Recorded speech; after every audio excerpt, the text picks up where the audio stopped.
We've been having computer problems all day. Well,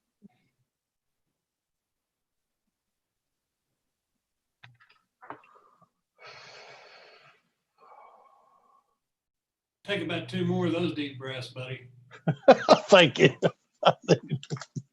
Okay, I've got 3:30, Miss Lydia. Live. Okay. Good afternoon, ladies and gentlemen. Welcome to our Tuesday, November the 24th council agenda session. Could I have a motion on the minutes, please? So moved. Second. With no objection from the council, the minutes will stand as recorded. We just have a couple of items under our main agenda session this afternoon. We do have two committees, Public Works and Transportation, and then also Economic and Community Development. We do have one item that we need to take care of before we go into those committees regarding finance that has to do with COVID-related issues. So we'll move right into our resolutions for this afternoon under 7I, Madam Clerk. A resolution authorizing the Chief Human Resources Officer to renew a service and licensing agreement with governmentjobs.com, DBA NeoGov, to provide human resources software services for onboard and performance management services, as well as the current recruitment and applicant tracking services for a renewal term of 12 months for the amount of $67,213.45. Okay, do you have any questions or comments from the council? If not, Madam Clerk, let's read 7J. A resolution authorizing the Chief Human Resources Officer to renew an agreement with Industrial Organizational Solutions for the purpose of promotional assessment services for the Chattanooga Fire Department for a 1-year term and a 12-month renewal option for an amount not to exceed $116,685. Okay, any questions or comments? Seeing no hands, we'll move on to purchasing questions this afternoon. If you would, council, pull up your purchase items. Let me know if you have questions concerning any purchase item this afternoon.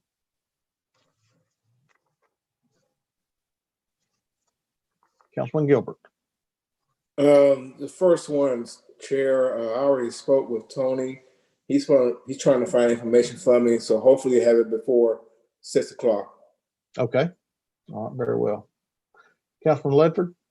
Thank you, Chairman. I was just curious to know the window tinting. Is there some science behind that, or if we could get a little information?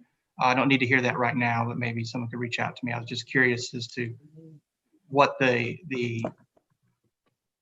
science was and reasoning for all the window tinting that we do. I'm sure there's a reason somewhere. Sure. I see that Mr. Salmons is on the call. Mr. Salmons, if you would get with Councilman Ledford, either by email or phone call would be great, sir. Just as long as you have it before 6, you good, Councilman? I'm good, sir. Yeah, I just want some background information. Sure. I'm sure, like I said, there's some science and numbers that back it up. Yeah, okay. Any other questions or comments? All right, seeing no hands.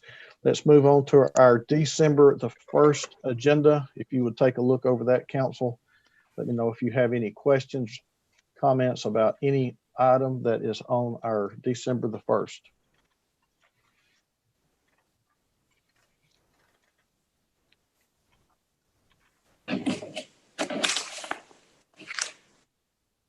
Okay, I am seeing no hands. Let's pull up our future considerations.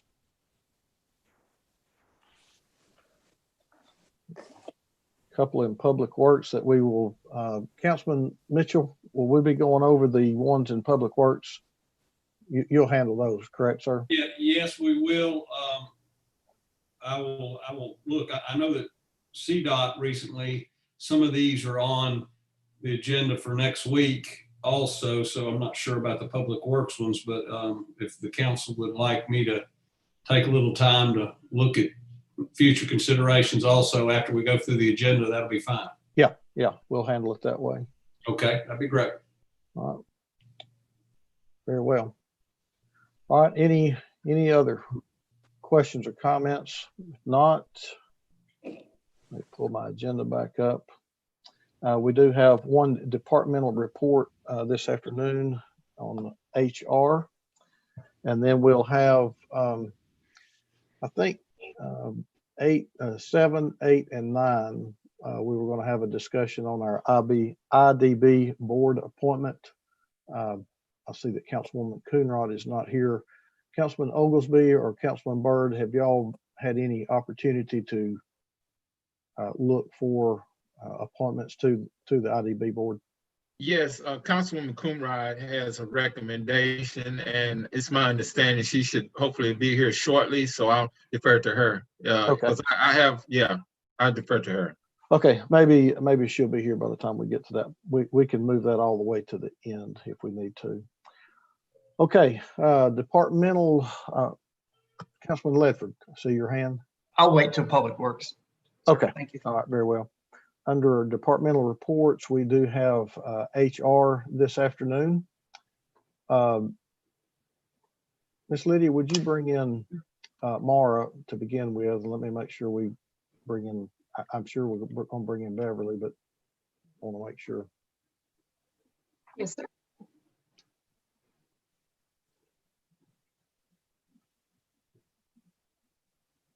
Good afternoon, Ms. Sullivan. Good afternoon, Chair. How are you? I'm very well. Who will be handling our departmental report this afternoon? We are pleased to bring you a report from the great Department of Human Resources, and our Chief Human Resources Officer, Ms. Beverly Moultrie, and her deputy, Ms. Shay Jefferson, will be handling that. Okay. Ms. Lydia, if you bring those two in. Yes, sir. Ms. Sullivan, we'll excuse you for now, and I think we'll have you back shortly. I look forward to it. All right. Good afternoon, Ms. Moultrie. Good afternoon, Council. All right. Do you have an HR report ready for us? We do. And so for this afternoon, both Shay Jefferson and I will be co-facilitating, and Shay will kick us off. And so I'll let her get started, and then I will chime in at the appropriate time. All right. Very well. Thank you and good afternoon, Council. I'm going to try and share my screen.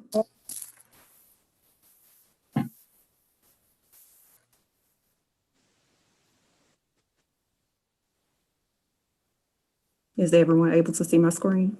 Yes. Yes, ma'am. Okay, great. Again, good afternoon, and thank you for this opportunity to present our departmental updates. It's definitely no secret that we are experiencing some different times here at the City of Chattanooga. Many of us have embraced teamwork and been more fluid and flexible. That being said, the theme for this presentation is pandemic pivot. In order to not discontinue any services, we've had to learn to serve differently. We've pivoted. We've implemented virtual trainings, conducted benefits enrollment virtually, instituted electronic testing for police cadet applicants, held virtual job interviews, conducted virtual new hire orientation, hosted biweekly wellness webinars to keep employees engaged and informed. Our most requested trainings have been converted to webinars. They are currently in the editing phase. Once these trainings have been completed, they will be evergreen and available to employees to view as needed. We will work with our IT department to have them embedded to our webpage. All of our other trainings are customized based on department need and are conducted in real time virtually. We've implemented a centralized communication station. Thanks to a collaboration with the communications team and the Department of IT, we have a centralized communications center. With so much information coming in and the various updates, this was definitely necessary. Employees can now go to the e-portal and review information related to COVID-19 or any other important topics. It even includes a forum where employees can ask questions. As you all know, open enrollment is a very busy time every single year. Employee benefits collaborated with HR operations to conduct open enrollment virtually. Hey, Shay, I believe you just froze.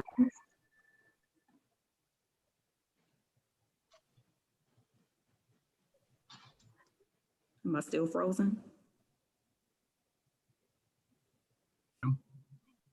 Your scroller is working. Can you hear me? Yes, we can Yes. hear you. Okay, great. What was the last thing that you heard? Good afternoon. That's so wrong. Sorry, I couldn't help it. I couldn't help it. Oh, Lord. Good one, brother. Hilarious. So open We're on- enrollment is a very busy time every single year. With employee benefits, they've collaborated with HR operations, and they were able to conduct open enrollment virtually and provide the same services to employees working remotely as well as those working in the field. A couple of point of entries, we saw that there was a 6% increase in short-term disability enrollment. And we also offered a new dental product that included orthodontia care. 15% of our eligible participants enrolled in this coverage. We even pivoted to take wellness virtual. After the first closing, many employees had concerns about returning to work. The Return to Work Task Force hosted a webinar and provided information, updates, and encouragement. Many internal departments and external agencies have collaborated to keep those webinars going. Wellness webinars are held bi-weekly via Zoom. Our virtual stretching sessions that were previously hosted in City Hall with minimal space now have more attendance now that it's offered online. Our EAP participation is consistent with our previous quarters. We now have a new hire orientation. Our training and development team has worked with HR operations and recruiting to revamp our new hire orientation and convert it to a webinar that can be accessed as needed due to the constraints of the hiring freeze. Virtual orientation is still held bi-weekly, allowing new hires to engage and ask questions. Members of our GARE core team presented at a symposium in October. The symposium highlighted the culmination of the hard work everyone contributed and acknowledged that our policies, practices, and procedures need change. We believe that following through on these recommendations will create a momentum and accountability to deepen equity work among city staff and Chattanooga residents. Next on the agenda is to adopt the Equity Action Plan and develop a system of training and coaching for the entire organization. Beverly? Thank you, Shay. So council, for the remaining slides, Shay, would you please advance the slide? For the remaining slides, I wanted to address the council to share with you some of the enhancements and benefit offerings that we have been taking a deeper dive into to ensure that we're able to meet the needs of our employees. So as you could see on the mental health enhancement slide here, over the course of the last year and a half, we've received numerous feedback from our employee groups that includes our sworn staff, as well as our general pay plan employees. And one of the commonalities that we garnered from that feedback was the fact that the benefit offerings that we had through either our EAP services or some of the behavioral health options that were available through the Blue Cross medical insurance, a lot of our associates were not taking advantage of that. And some of the common reasons was that there seemed to be a lack of trust in the fact that there would be confidentiality. There was some stigma that was attached to being able to leverage those coverages. And so one of the, during a collaborative session that included both police and fire, one of the items that they asked us for is if we could look at exploring expanded benefits at the city, how can we do that and ensure the confidentiality? Could we leverage vendors or providers that were not necessarily tied to the clinic? So one of the things that we did under the new contract options when we went out for request for proposal, we built in the need for a professional behavioral health resource. We had numerous responses from every vendor that had responded, and of course, Marathon is the one who's awarded our contract.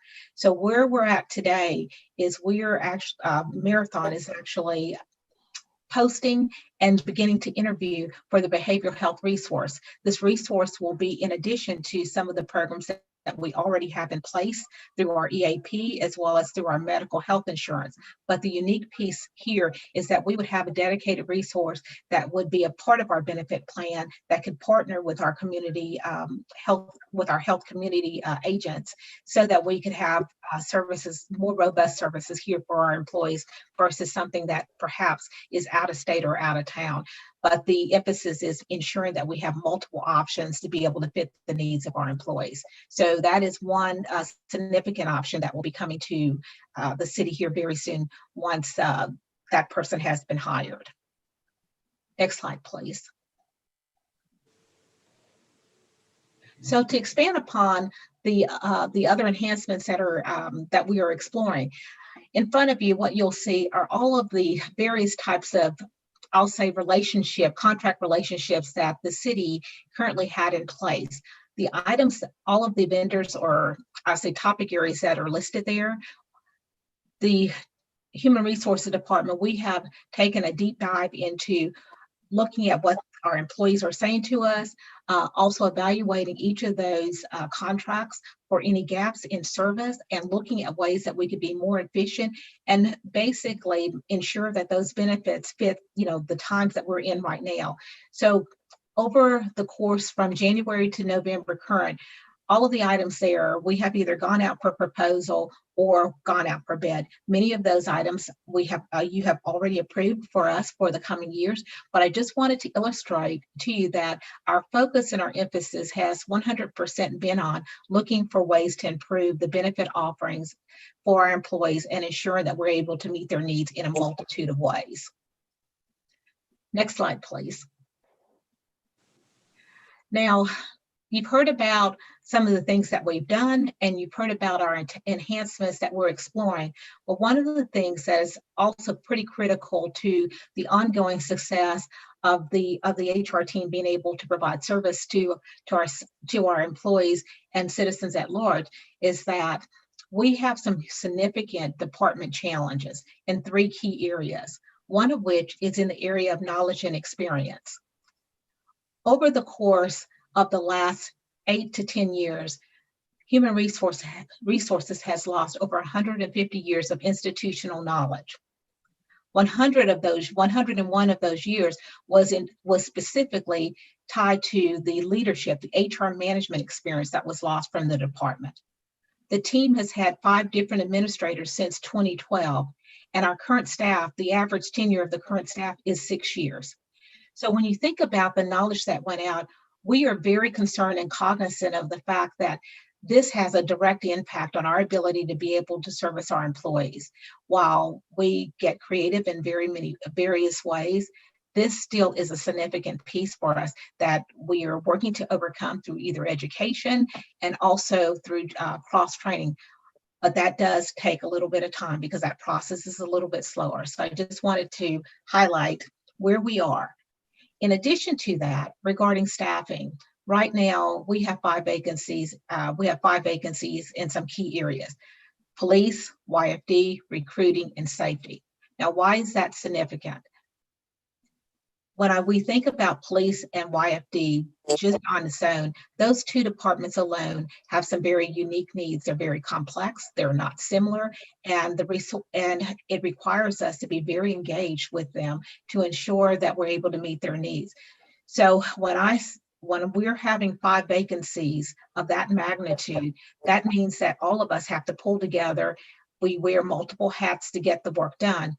However, the challenge with that is the fact that what we're finding when talent goes out the door, the majority of that experience level has gone out the door. So we are then left with, perhaps if I looked at the percentage wise, we were left with about 30% of cardinal knowledge where the subject matter expertise has already left the building. So that presents a huge issue when we are trying to cover for those areas.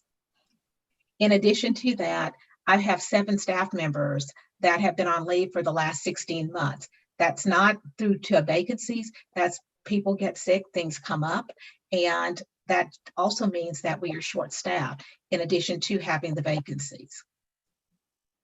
The third and final area that is also a huge impact to us is the outdated HR technology and systems that we have in place. Now, we are very happy that we are now under contract with Oracle, with AST for our Oracle ERP upgrade, which will be leaps and bounds different than what we have today. But again, until that happens, HR is still working off of the platform of outdated technology that doesn't fit the needs of our current employees, nor of our work model. Next slide, please. This slide is just a graphical depiction of the turnover that I've just spoken about. As you see, from 2012 all the way to 2020, there has been significant turnover in the HR department, anywhere ranging from 43% on the high end, obviously, as low as 4% in 2016. But year over year, there has been significant loss within the department. Next slide, please. So that concludes our presentation report to you today for council. Shay and I both are open to any questions or discussions that you'd like to have. Hey, do we have any questions for either Councilwoman Ledford? Looks like your hand is up first, sir. Thank you, Chairman. Beverly, quick question for you or Shay. When we're talking about the new behavioral health professional, we asked this, I feel like probably 3 or 4 weeks ago. That person or persons, how many is it? 1 or 2, 3? I don't recall.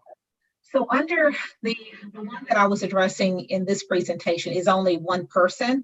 However, we also have other behavioral health resources that are at our disposal. So this particular person would be more so a licensed clinician that we would be leveraging, in addition to, we've just gone out for request for proposal several weeks ago, Councilman, on looking for resources that would help with our psychological evaluations and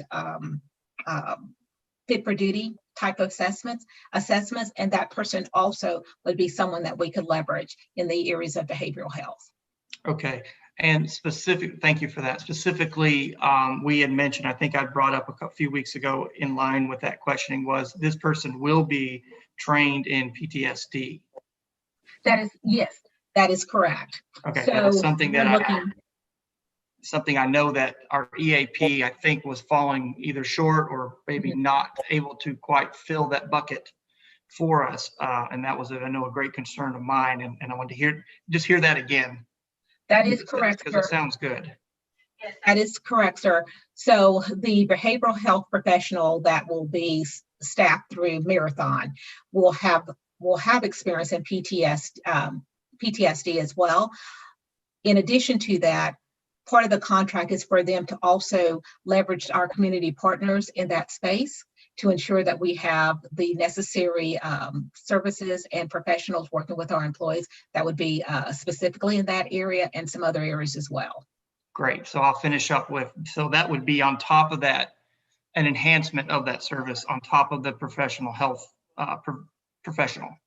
That would be correct. So we would be leveraging Blue Cross Blue Shield options in that space, as well as any that could be provided through EAP, as well as through the Marathon resources. Very good. Glad to hear it. Thank you. Thank you, Beverly. Thank you, Chairman. Councilwoman Burrs.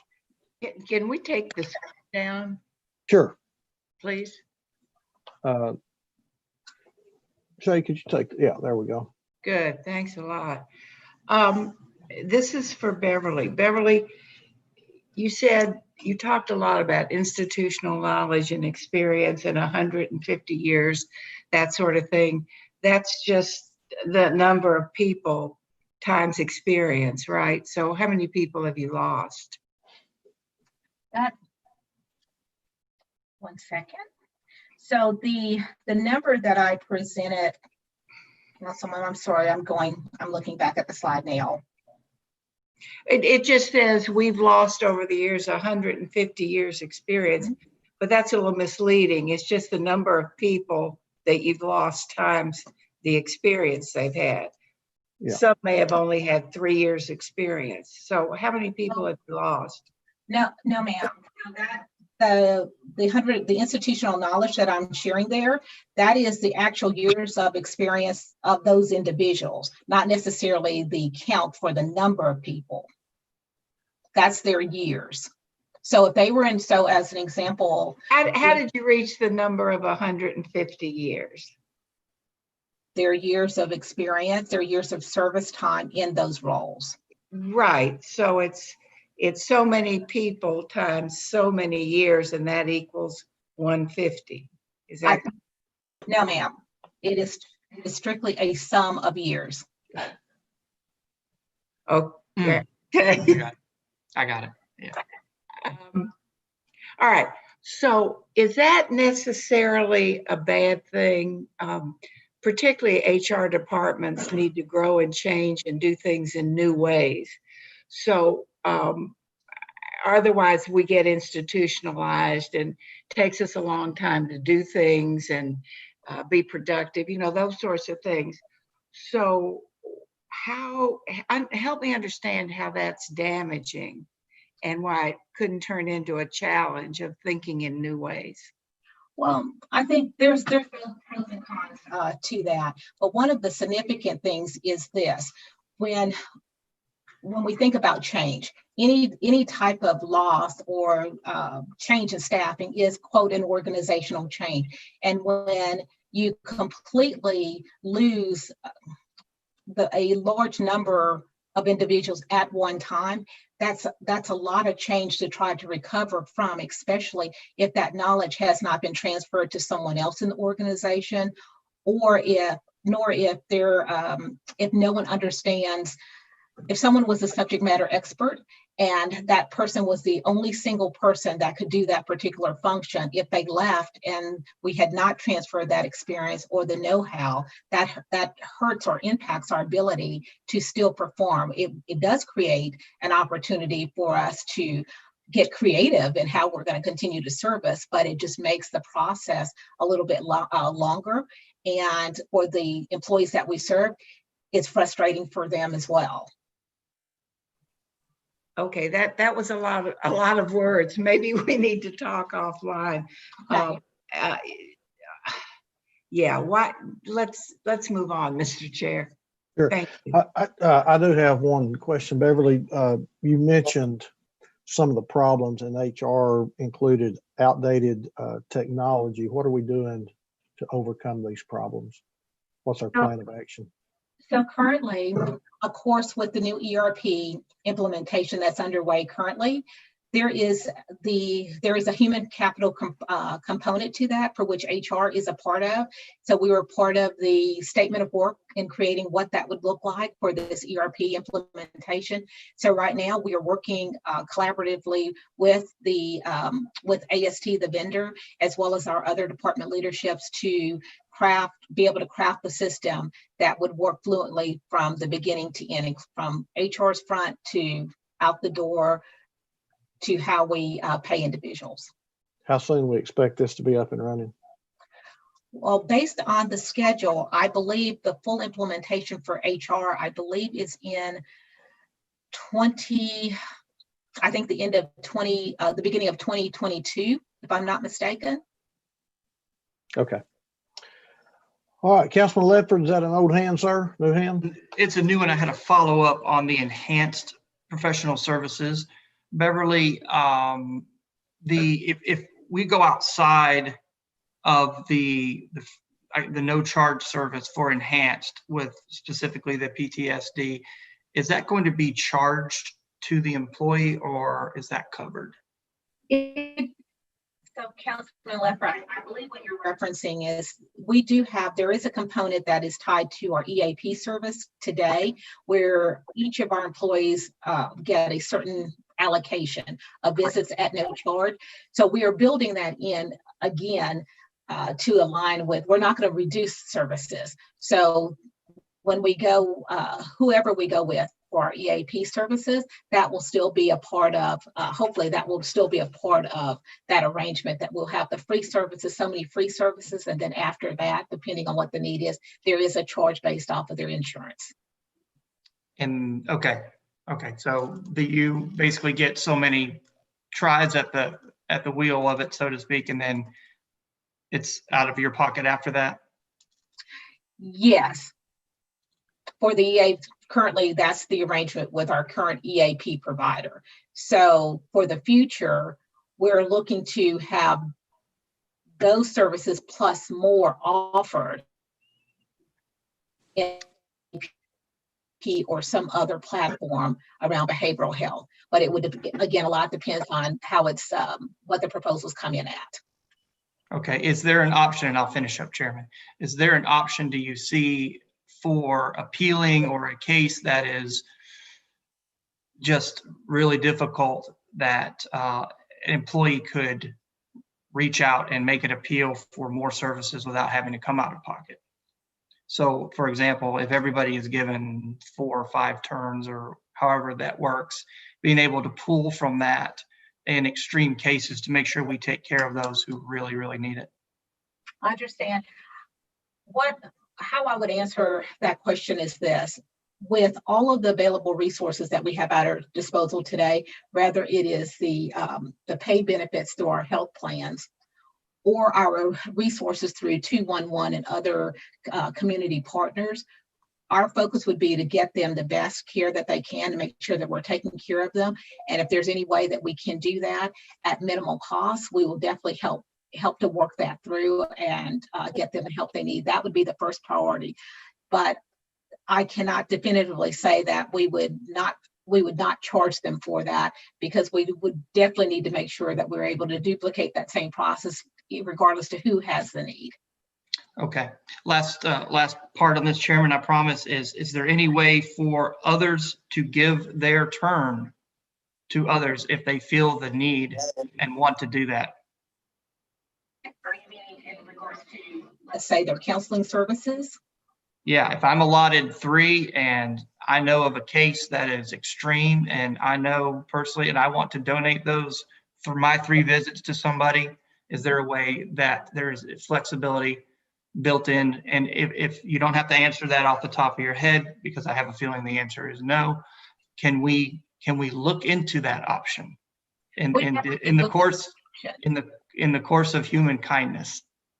I understand. We can definitely look into it. Okay, thank you, Chairman. I apologize. I am finished now. Okay, I'm seeing no other hands. Ms. Moultrie, Ms. Jefferson, thank you for your report. Ms. Lydia, at this time, would you excuse our guest? Yes, sir. All right. Now, I see that Councilwoman Coonrod has joined us, and we next on our agenda is the IDB discussion. So 7, 8, and 9, it's my understanding that you have a vacancy to fill on the IDB. Does anyone have a nomination that they would like to bring forth at this time?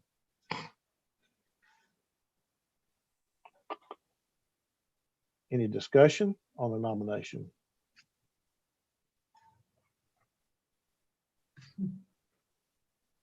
I'm seeing no hands. Here we go. Mr. Chair, can we just defer this another 2 weeks if it's not time sensitive? Because when there obviously need to be some more discussion, and with this being Thanksgiving, a short week. Sure. I mean, I think we can defer it. Councilwoman Coonrod does have her hand up now. So okay. Let me see. Councilwoman Coonrod. Yeah, thank you, Chair. I was just gonna say that, we had more than several people to submit their resume to be on the board, but we haven't had like the time to just get together and talk about which one would be the best fit. So if we could, defer it for another week or 2.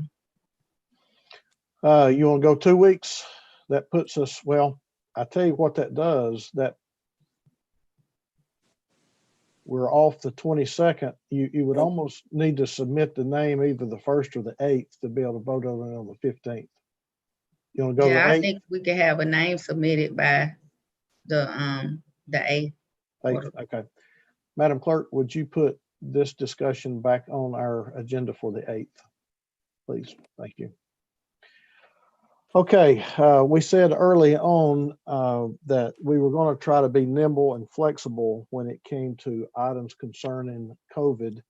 And we do have an item this afternoon that needs to be brought to our attention related to our finances. So at this time, I'm going to turn the floor over to Councilwoman Burrs and let her introduce whoever she needs to bring an item of finance to us.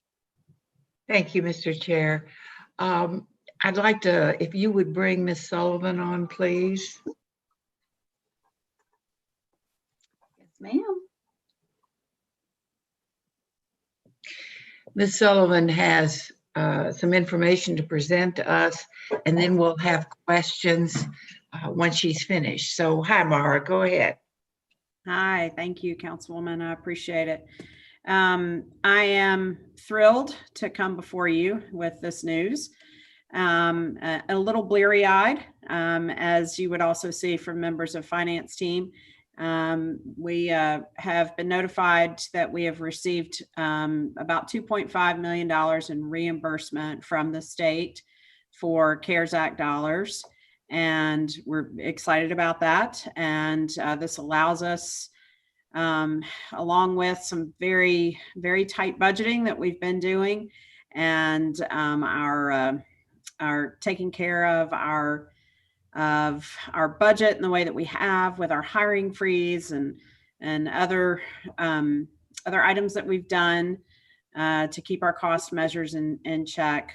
This allows us to be able to offer a one-time supplement to employees. And we'd like this to move forward as quickly as possible so that we can get this to employees before the end of the year. We propose to give a one-time supplement to employees of $500 for each employee who has worked through the pandemic, and a $400 supplement for all employees whose job allowed them to work from home at any time during the pandemic. So every employee in the city of Chattanooga will receive a one-time supplement, and depending on your work status, it'll either be $500 or $400. This will cost us about $1.7 million. Again, we have the funds to do that now based upon having gotten this reimbursement from the state. We would also propose with these dollars to do a couple of other things that are needed to help us with some community work that will help in this time of pandemic, some other unplanned expenses. Namely, you may have seen that the Tivoli is having to close again. They were only doing very small things, not able to do Broadway shows, etc. So their revenues are greatly diminished, and we would propose to give the Tivoli an amount of money. We're still working out all the details on this. As I said, this is all fresh information, but I wanted you all to know as soon as possible. We'd like to give the Tivoli, we're looking at $225,000 for the Tivoli. Looking at my notes, sorry. We're also looking at for the Forgotten Child Fund, $75,000. As you know, we've had an opportunity to be able to reuse the building that they're in, and $75,000 will help them with their move and to get started in a new location. We'd also propose $40,000 for the Bessie Smith, which also has been hurt, their revenues have been hurt, not being able to have events there. $160,000 for the United Way, who has been such a fantastic partner to us during this pandemic. And this money would particularly go to the upgrades that they need for their 211 system that has seen just a monumental change in how it's being used now during the pandemic, so that people can reach all of the resources that are available to them. And last but not least, a small but mighty, I hope, small business relief fund boost again of $300,000. So this in total would give our employees a supplement and give some much needed help out to some additional resources in the community. This would have to be a budget amendment, is the worst part about all of this for all of us and our work. I wish that I could just push a button and make it happen, but unfortunately it does. We have to do a lot of paperwork with it. We again would like to be able to get this money out as soon as possible. So looking at your calendars, if this is something that you would like to continue to pursue with us, we would like for this to be voted on at your December 19th meeting for final read. I'm sorry, 15th meeting for final read. And that way we can get this on everyone's paycheck for the December 18th paycheck, and they'll have the money for the holiday. Okay, so working backwards, the public meeting would have to be when? You could do a public meeting on December the 1st, which I know is next Tuesday, a week from now, or you could do it on December 8th for in a association with your first read on December 8th. That's certainly up to y'all. Okay. All right, Councilman Mitchell. Thank you, Madam Chair. Mara, I may be misheard you, but you said all employees. Does that include part-time employees? Yes, sir, it will. Okay. Thank you, Madam Chair. Okay, Councilman Ledford. My question, I have three of them, and one of them is similar to Councilman Mitchell's. I'm assuming council is not in there.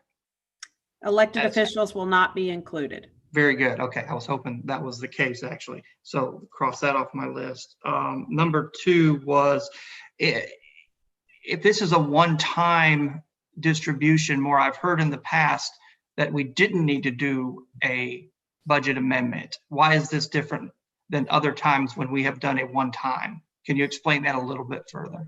I would love to. Phil Noblet told me so, that I had to do it this way. You listen to him?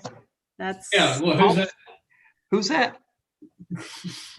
And it has to do with the way that our budget ordinance is written and related to salaries, that we do have to, that it is strictly around the amounts of salary. And if we want to make any change in that we do have to come back to council to amend that ordinance. And I'll let Phil add any additional clarity to that. Specifically in section 7 of your budget ordinance, 7A and B list the amounts that are paid to anyone that is in the city classified system. If you're increasing the amounts, you have to do that by budget amendment. Likewise, we're also creating special amounts for, I guess, the entities here that are nonprofits that were not in your budget ordinance to begin with. And that has to be a balanced budget, including the infusion that you're getting here from the CARES Act. So Phil, because it's tied to salaries, it has to be a budget amendment process. Otherwise, if I'm reaching back to previous budget sessions, if we don't, then we could put in jeopardy possibly our future bond ratings. Yes, sir. You have to have a balanced budget each time. Here, the comptroller's office in the state also will be reviewing what you do annually. That's the reason I'm trying to keep you in line with that request for a balance. I'm just trying to remember all the sessions with Miss Daisy. She's taught me a lot. Yes, sir. All right, the third question I have, Chairman, the last one is for Maura, the 300,000 for small businesses. What increments will those be divided up into? We are still working all of that out. You also will see bleary eyes from Sharita and Jermaine, who are heavy at work on that. They have talked to Southeast Tennessee Development District, who will help us administer as they did last time. And Jermaine may have a lot more detail that he can help us with really soon. We'll be sending y'all a lot of documents to read over your holiday break as we finalize them. And I, again, apologize to all the people who are working on this and to you who have to look at it. But thank you. Thank you very much to the budget team and others who are working to finalize this. And I'm sorry again that I don't have all the details. Okay, forthcoming. Yes, sir. All right. Phil, you're absolutely sure this is not a budget amendment? This needs a budget amendment. Yes, sir. I'm sure enough that I want to put it in the paper 10 days in advance of your meeting on December the 15th. That's one reason also for the discussion today, so that at least we can include that to notify the public. Very good. Thank you, sir. Chairman, Yes. I appreciate the time.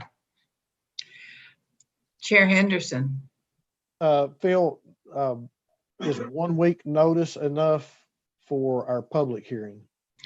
Just for the public hearing, I don't think that is a problem at all. The issue says in state law, anytime there's an amendment to the budget ordinance, it has to be 10 days before the final reading.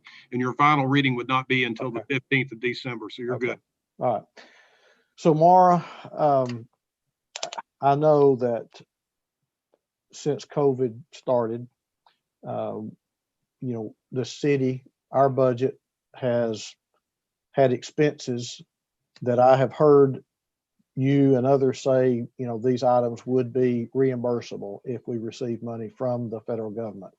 In fact, I think Councilman Ledford, and I'm trying to remember what the item was last week, asked, would this be a reimbursable item? So my question is this, and I have no problem with the bonuses that are going to our employees. I believe they need it. They're underpaid. We need to get them up to a livable wage. My concern is the other expenses or the other expenditures that we're going to give out. Have we taken a hit on our budget? We've spent money out of our budget that was directly related to COVID that we have said these are reimbursable items.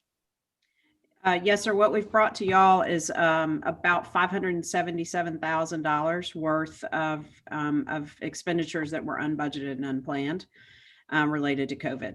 And a large portion of those, remember you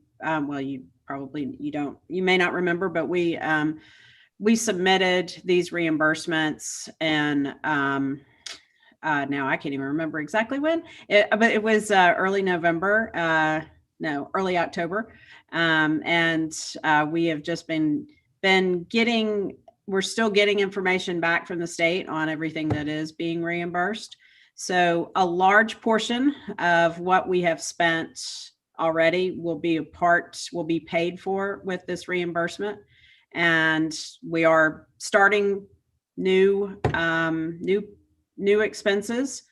There will be new expenses. This pandemic is not over. There will be more unplanned expenses over the next few months. I am sure. And I'm hoping for additional reimbursements that will come. I know the state still has money that they've got to distribute. So hoping for more opportunities to file paperwork. So my concern is this: why would we not take this extra 800,000, I think, is what's left over from the bonuses, and apply it to our out-of-pocket expenses, so that we could, in turn, I know, and I've said this before, we need a fire academy, and I've been told there's not money for it. But here's $800,000 that we're going to give to well-deserving other organizations, but we have needs in our own house. And so I'm trying to balance giving away this extra $800,000 versus the needs that we have in our own house at this point in time. Yeah. It's a great one. There are a lot of needs. I agree. A lot of needs. Well, let me put it to priorities. There's needs and then there are priorities. And I would think having a fire academy would be a top priority for this city, so that we don't lose our ISO rating. Yes, sir. Absolutely. It certainly is. And we do have enough dollars with our vacancies in fire to be able to start an academy. And that is our plan for just a little bit longer, just a couple of more months. We're going to be able to do that with fire and with police. What's a couple of months? What's a couple more months? We're looking at March to be able to start both of those. Okay. And that'd be a full fire and police academy? It won't be a full fire and police, but it'll be good numbers. As I said, we're still working through all of those numbers still, but we talked with police today about how much they're still looking at what their projections are going to be for the rest of the year. We've been working with fire as well. We're trying to get both of those classes as large as we can. So I don't have exact answers for you, but they won't be 10-person classes. I can tell you that. They will be in excess of 20. So let me, Madam Chair, if I could ask one more question. Sure, go ahead. I get the urgency for our employees' bonuses. Certainly trying to get them out before Christmas. These other $800,000 worth, is there an urgency that somebody's going to close permanently if they don't get these dollars? And if so, who would it be? I'll have to find that out for you. Let me get you more detail on that.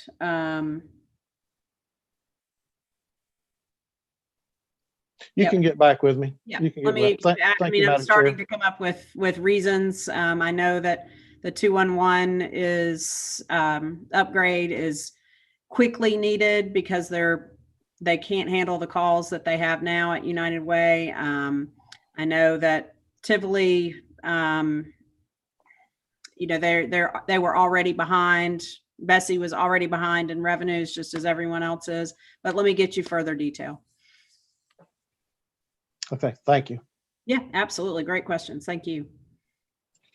Councilwoman Coonrod, do you have a question? Yes, she kind of touched on it. My concern was just are we anticipating that we're going to be shutting down with small business relief?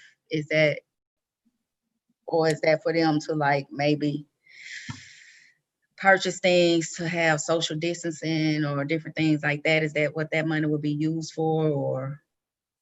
Yeah, so the state or the county would issue any additional stay-at-home orders, and but we just know that as the holidays approach, and that is usually the largest season for food, beverage, shopping, et cetera, anything that we can do as the virus numbers continue to increase in our community and people maybe choosing, I hope they're choosing to stay home more to try to stop the spread, that small businesses will need some extra resources now more than ever. And so we're hoping to be able to have a little stopgap there to help. Okay, if they're affected by it. Yes, ma'am. And then I gotta agree about the United Way. I know that you're saying the call volume, but I'm like Henderson. When it comes to priorities, to me, that's not a priority when we're always stressing that we gotta, we're in a crisis right now. We're in the middle of this pandemic and we don't have money and we're trying to do different things and that's in our districts. And we're saying, let's get them some money just to upgrade a system. I think that can kind of wait. I mean, that's just my personal opinion. I'm most definitely on board for the employees getting supplements, all of that. I'm on board for that. But I just, in terms of priorities, I just don't think United Way should have even made the cut. I don't know if we could use that money in a different way. And I know that we're getting the reimbursement funds back from the state, and a lot of it, we're saying we're using the COVID relief funds in different ways, but can we get a report on the COVID funds that we've already used towards different things? Because I know at one time we were stressing, can people come in, to get their rent paid? We were saying, hey, we're not getting this money spent. Is the need actually there, or are we just creating the need?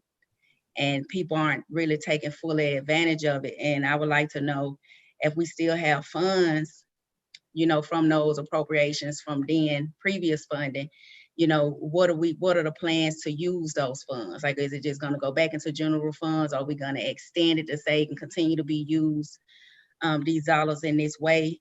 That kind of thing. And then my only last question, again, I'm very supportive of the employee supplement, but and I know sometimes, like you say, the urgency of trying to get it done, but I honestly want to know, why aren't council members, 9 of us here, why aren't we included in those discussions on how we would like those funds to be used, rather than it being brought to us to say, this is what we would like? I mean, you guys, you know, are considered the experts. I get it.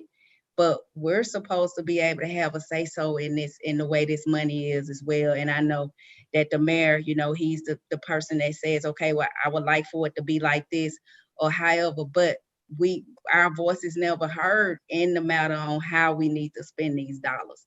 And I'm not, you know, in our charter, like, I'm reading to say one way, and I just don't think that it's happening how I view it should be happening. It's not a working relationship, but you got my support on this.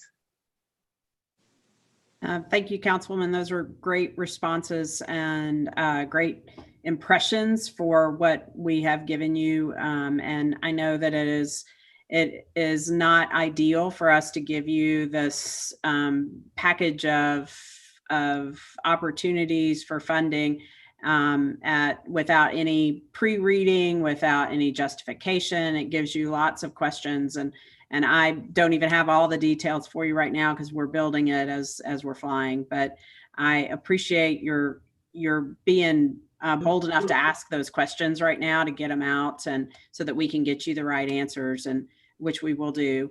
And appreciate your willingness to work with us, willingness to have an open mind, and we'll keep trying to get you the best answers. Thank you. Mara, I have a question. Yes, ma'am. Do these need to be decided all at once at the same time? Is there an urgency? That kind of goes back to Councilman Henderson's question. Well, here's where I'm going with this. I think the council I haven't heard any disagreement relative to employees. And I know there's an urgency there because we want them to be able to get their checks for Christmas. Is there an urgency with the other issues? Okay, I will. I hear y'all loud and clear. Let me find that out for all of them, for each one. Well, okay, because here's where I'm going with this. Phil, is a week enough notice for a public hearing? Well, if y'all will tell me when you would like to speak on this item on here, I was thinking the 8th and the 15th could be those dates. You clearly can have notification here as required by the statute before the 15th. We can actually post it this week if you wish to give as much notice as you want. It's got to be at least 10 days under the state law. So it's 10 days. Yes, ma'am. So the earliest, no, it's not. Not 10 days. I'm sorry. I didn't mean to interrupt. It's not 10 days before the public hearing. It's 10 days before the final what I was reading getting ready to question. All right. So we could today say that we want a public hearing next week, at least on the salaries. Sure. And that could happen. You could put it in the paper and we could have that next week, correct? Yes, ma'am. And your final reading would not be until the 15th or the 8th at the earliest. All right.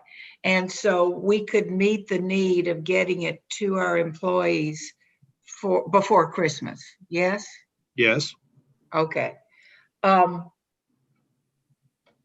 What's your pleasure, council? At least you seem to be in agreement on the employees. Tell me what you want to do. We can go ahead forward with that part. Mara's going to let us know about the urgency of the remaining funds. Tell me what you want to do. Chair Henderson. Councilwoman, I think let's go ahead and plan for a public hearing on the budget amendment. Questions can always be divided if they need to be. let's advertise budget amendment and go from there. Do we have to specify what the budget amendment is, Phil? We sort of need to say what you want to use it for. If you, we do not necessarily have to say the amounts because those may change in that regard, but we can clearly. But it's a subject matter, right? Yes, needs to be a subject matter so that people would know. Well, Okay. include them all. That doesn't mean we have to vote on all. No. So just include them all, and let's have a public hearing next week, and then we'll put it on the agenda for the 8th. Councilman Byrd. I agree with Chairman Chip Henderson. Okay. Councilman Mitchell.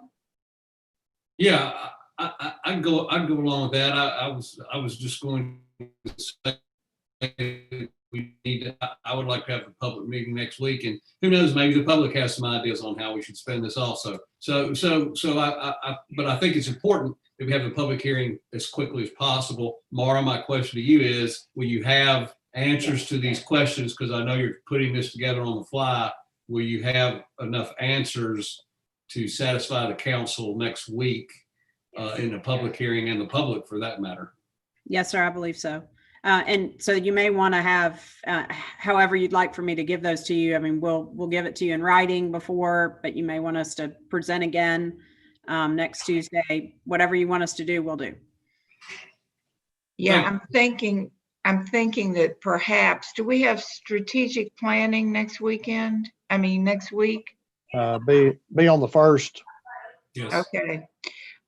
So you may have some of those answers then before the public hearing, correct? Yes, ma'am. I'm hearing somebody's voice and yes? Yes, ma'am. Councilman Ledford.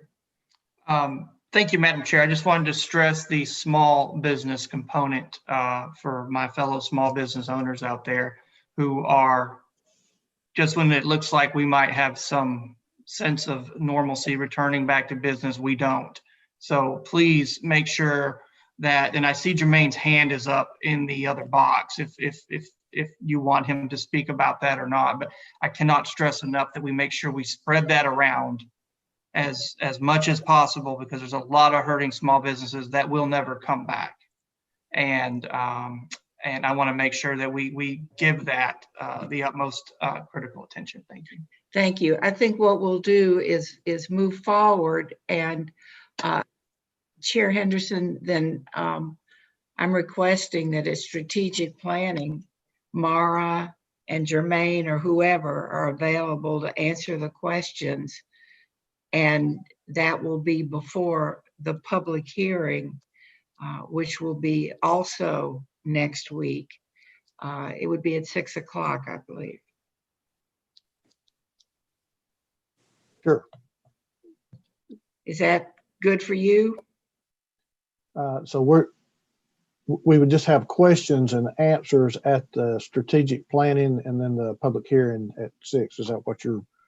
Well, yeah, Ms. Sullivan said she would be happy to come back and answer these questions. Yeah. And I know that Mr. Freeman also wants to make some comments, but I know you had to put this whole meeting in today because of a sense of urgency, and there are other meetings. So I think we can accomplish the same thing.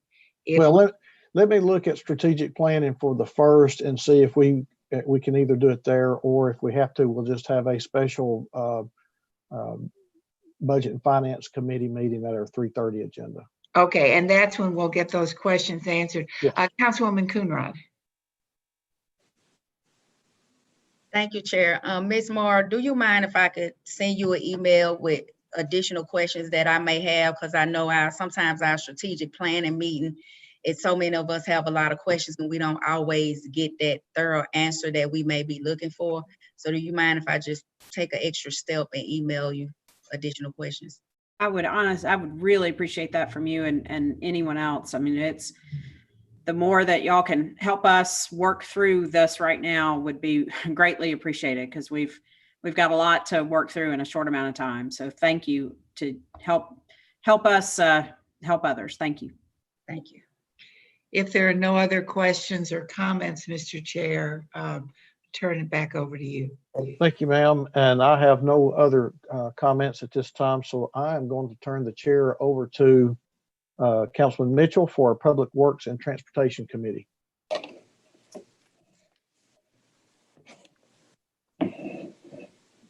Councilman Mitchell, if you'd unmute your mic, you have the floor, Thank sir. you, Mr. Chair. Can I get approval of the minutes, please? Move to approve. Anybody against that? Okay, we'll move on. We're going to start with transportation.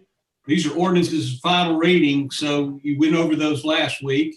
But are there any questions on 5A through, I believe it's E, 5A through E?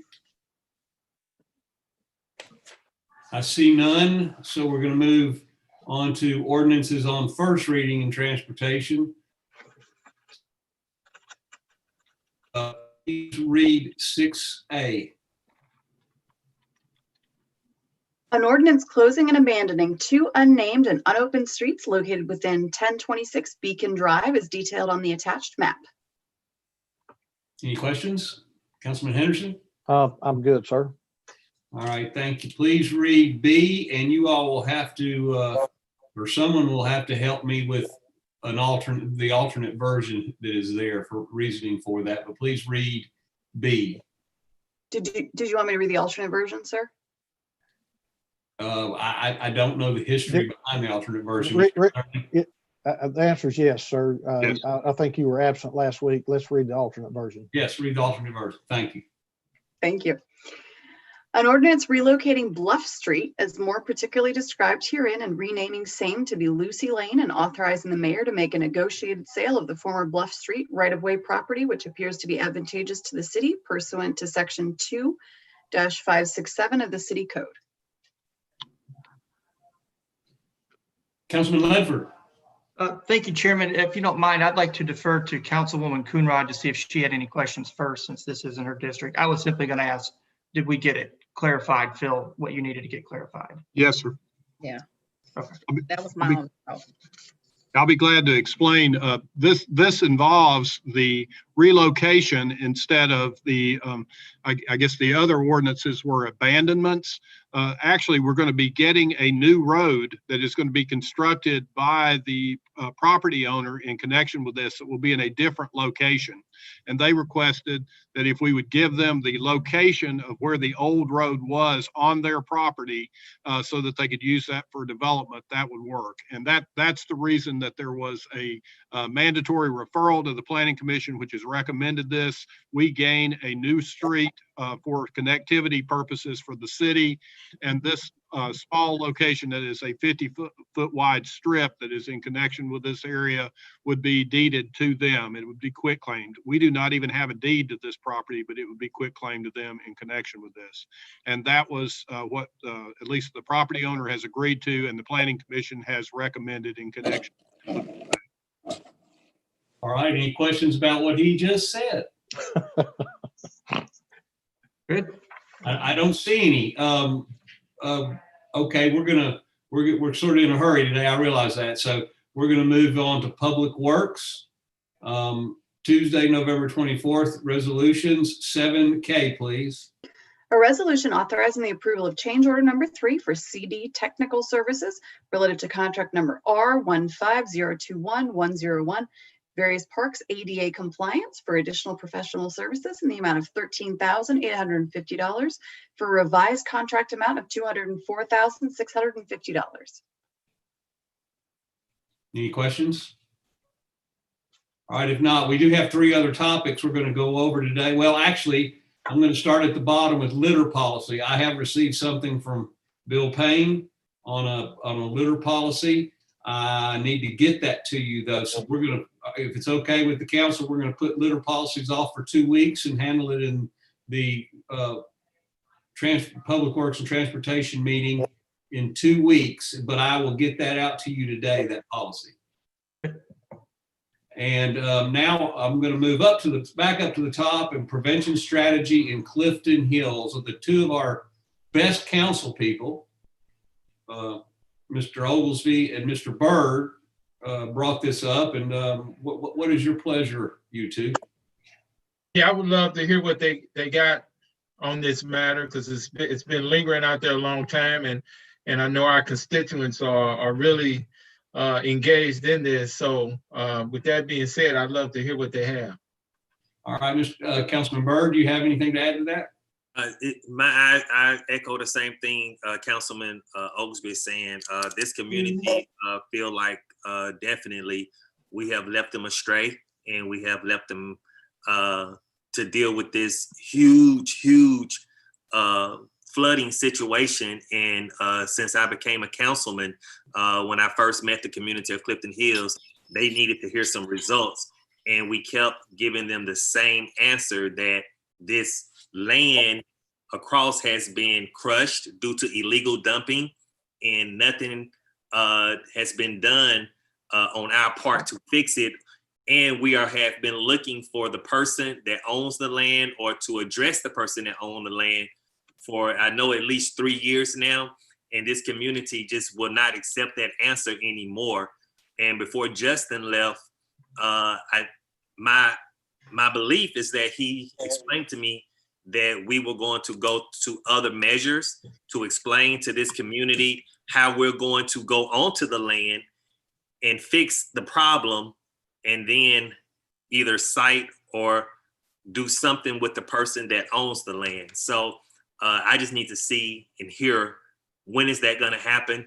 How does that look? And when can we explain this to the community in an open forum so that everyone can understand where we're at? You want me to go to Ms. Sullivan, or you want me to go right to Bill Payne? Both. Whichever one got the right answer for me, because that community is wanting to hear something different today. Well, she's already up here, so let's start with Ms. Sullivan, but you probably are going to be bringing Bill Payne in shortly. Okay. Yes. Bill Payne has an answer prepared, and I would love for him to be here to share that. Thank you. Looks like his logo right there.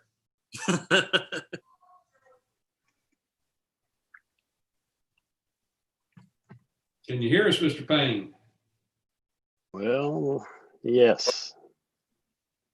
Sorry, I was looking for some controls to change. I do have, if the council would like, I don't have any video option to be able to show you. I'd also have a screen, some. Lydia, would you mind? There we go. You can share a screen. Thank you. Yes, thanks for that. And so certainly, Councilman Byrd and Councilman Oglesby, we certainly hear you loud and clear that this has been an ongoing issue that needs to be addressed, and it unfortunately has been complicated. I am going to quickly share my screen because I know time is something you all do not have a lot of. So let's see. And I believe that should put it on everyone's screen. Let me know if that's not the case. So just to give some background, there are two different issues that we have. One is in Carruthers Park at Brandon Avenue, and then I'll touch on the other one, which is on Cannon Avenue near East 28th 2nd. So this is a pipe collapse on some private property. Whenever there are heavy rain events, it impacts Carruthers Park and some of the surrounding properties that are there. That's a photograph of the park. This is a map in order to be able to sort of show you the scale and the scope. What's in red is the property that's managed as Carruthers Park. The area in blue is generally the area which is impacted by the flooding whenever the water stands after the heavy rains. And you can see the black circle on the left, which indicates the location of that collapsed drain. The fill which occurred through those properties, it was all of those lots you see on the left. Most of them are owned by a common landowner. So even though they're separate lots, they're undeveloped. And many years ago, the current owner's father actually had the property and and installed some of those pipes. The red lines that you see on there indicate where there is some buried pipe. It's about 15 feet deep, and the property owner at the time actually installed that pipe and allowed people to fill that in an attempt to be able to raise it up for the possibility of some future development, which has not occurred yet. The current owner does not have any means to be able to repair that, and so the city has had to work through our issues or their issues in terms of being able to do that. Are currently and throughout this year, we have been talking via legal counsel, both the city attorney's office and Ms. Williams, who owns the property, about exactly how to approach this and to be able to work forward. One of the city's options, and it is the one that we are trying to pursue in this case, is to be able to go in, and it's a very, very short segment that appears to be where the collapse has occurred. But it is something that would require having to be excavated down about 14 to 15 feet deep. Because that is not the city's obligation to do that, it is something that would require having to place a lien on the property, and so that the city could recover that at some point in the future. Our engineering staff is currently putting bid documents together for that so that we are able to go out to bid. And I know that Mr. Noblet and his staff have been communicating with Ms. Williams' legal counsel about that. And so that's currently where things stand. I believe our timing would be such that as soon as we were able to complete those bid documents, we did have to locate and find the exact spot to try to put together the best set of bid documents we could, so that it was not just a blind hunt, because we did not want to unnecessarily spend the city's dollars. So we would be able to move forward, and hopefully that is not something that's going to be adversarial from Ms. Williams' perspective. But Mr. Noblet, I don't know if you want to add anything about that point. This is my last slide on Carruthers Park and Brandon Avenue. If the council would like for me to stop here, or after hearing from Mr. Noblet, before I move on to the Cannon Avenue site. Yes, I have actually been in contact with the attorney for Ms. Williams in connection with this matter, and we have discussed the fact that it would be appearing in front of the council today regarding next steps. The one concern is, at least as to how much the cost of this repair will be, and then how much of a municipal lien could place on the property. The value of the land as unimproved in this area is not worth a whole lot of money. So that's one of the problems. The repair costs greatly exceed the cost of the land, at least on what we've been seeing from the tax assessor's office. So we clearly can put a municipal lien on the property. Question would be how quickly you could be able to recover it. We have also been in discussion about whether she would be willing to at least provide this property to the city. So we'll see where that goes. I see no questions, but I have one. What Phil? When you say we'll see where it goes, yes, sir. We're looking for some concrete timetables here. What are we looking at? It sounds like Bill's got his documents just about put together, and then we're talking about a month or two. Within that month or two that we could commence work, will we have these problems worked out? As far as the RFP by the city and getting things going, I believe Bill can have that done completed. The issue of whether there is an agreement to give us an easement or to transfer the property to the city is all dependent on Ms. Williams, and then we should know that here by the time that contract work starts. Okay, so what you think we'll have everything solved as long as it's amicable by the time the work starts? Yes, and if it's not amicable, we will then have to get a temporary, condemnation to be able to go on to the private property owner's property. How long will that take? That will take in and of itself 30 to 60 days.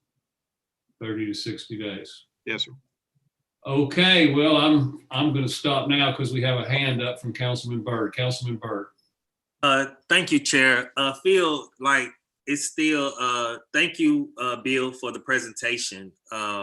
And truly, no disrespect, but the information that I received outside of that, the owner is Miss Williams, kind of knew all of this probably a year ago, 2 years ago, knew all of this information. And so here now we are here, another 2.5 years later, receiving the same information. And Ms. Rosanna and that neighborhood association out there has had to suffer through mosquitoes like crazy because now the county doesn't spray out there anymore. They have to deal with the fact that one of their kids can end up falling or getting killed by even being a part or even coming near this massive body of water. And I understand that you said it could be 30 to 60 days. That could be 30 to 60 days. I just don't think that this neighborhood association wants to hear, because I also heard that the repair costs may be over over what the land is worth. Yes, sir. So the repair costs can't be over the lives and of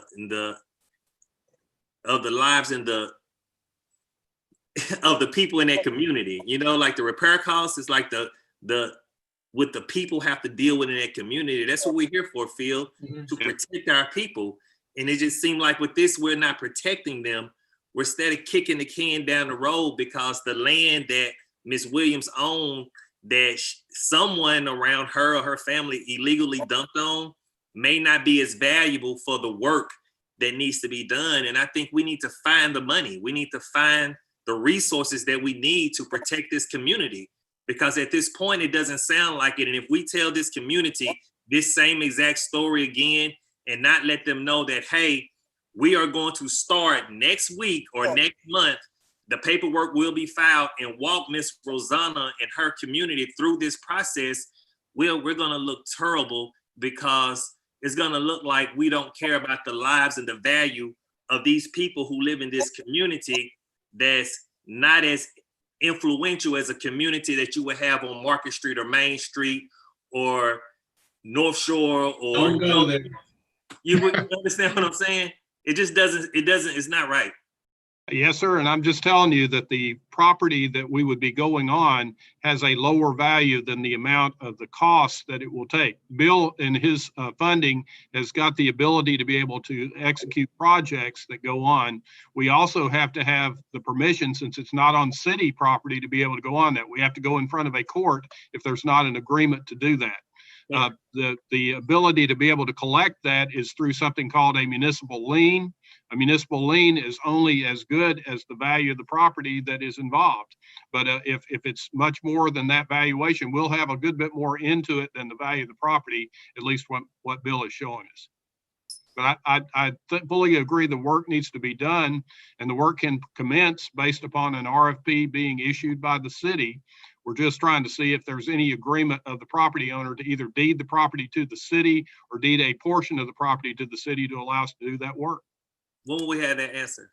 I've requested that from the attorney today. Again, I will know here hopefully within the week. Okay. Yes, sir. I know you're not finished, but I'm going to go to Councilman Ledford. All right. Thank you, Chairman. I just submitted something to Bill with stormwater related. Is there any way we could, in Public Works in the future, before maybe it's next year, Chairman, but I would really like to understand better when we have stormwater is a critical component of how our city functions. It has major economic impact on people's property, but more importantly, what Councilman Byrd just said, and amen, brother. It's people's lives that it affects when something is wrong. And, I've had illegal dumping situations in my district where poor people folks just can't. They can't. I feel sorry for them because people are doing this and then the city gives them a fine. And it just drives me insane how we sometimes not that we treat people, but it's how we treat people. And when we hear things, Phil, not to go on what you were saying, but when we start comparing, well, it's not worth doing when the community is suffering and people in our city are suffering, I have to say from my heart, that's wrong. And we should not take anything from that approach. I mean, does it factor into a business model? Yes, we just talked about spending money on all kinds of things. But we need to be prioritized in helping our communities and this process that we go through, and this is where I'm going with this, Chairman. I would like to understand it better because dealing with stormwater seems to be such a complex issue. And whether it's dealing with waters of the state, which I'm working on something in my district right now, working with TDEC, it just seems like these are things that when it rains, it pours. And I mean, when it rains, it pours. And we need a better system to help our communities than going through this bureaucracy and this red tape of, well, is that worth it or is that worth it? Because we seem to find money a whole heck of a lot of places when we want to. Amen. And if I may, Mr. Chairman. Yes. Just I want to make sure that we're clear. This is not about whether this problem is worth it or not.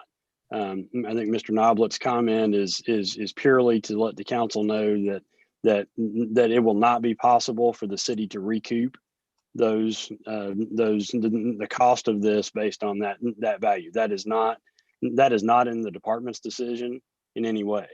We have, and I truly understand that this has taken a long time to be able to get through, but our decision on this is not based on our ability to recover the cost. Where we are with this, unfortunately, Miss Williams has been slow to respond. It has been an ongoing thing that we have tried to work with her for a period of time, and we do have to give her due process because it is not the city's responsibility.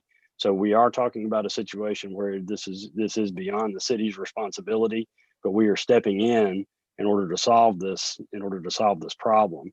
But we have had to go through these steps, and of course, during the pandemic, when we did reach out to her and told her we were prepared to continue moving forward. It was at that point, I believe, that she actually reached out and got her own legal counsel involved, which then of course has put its own different spin. And those things are not our desire in any way. But I just want to make sure that the council understands we are not making our decision on whether to proceed or not based on our ability to recover the cost. As Mr. Noblet noted, if we reach the stage where this is not an amicable ability to be able to solve this together, then the city will have to then move to the next step of eminent domain in order to be able to do that. And those are not steps that we take lightly either, because we certainly recognize that everyone has property rights.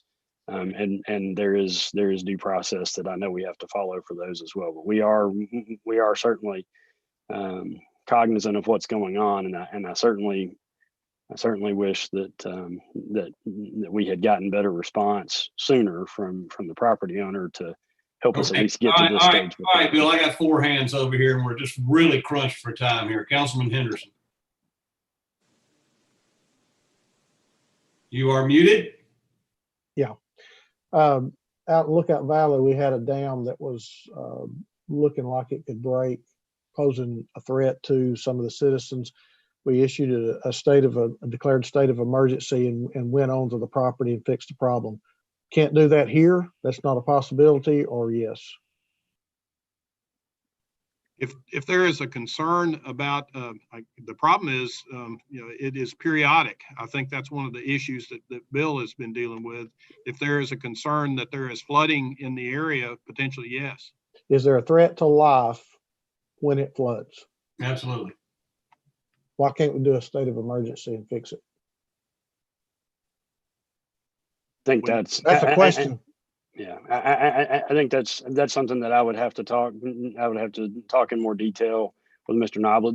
I think the issue is those two things are different in the fact that had there been a catastrophic failure of that dam, there would have been businesses and homes that would have been washed off their foundations with little to no warning.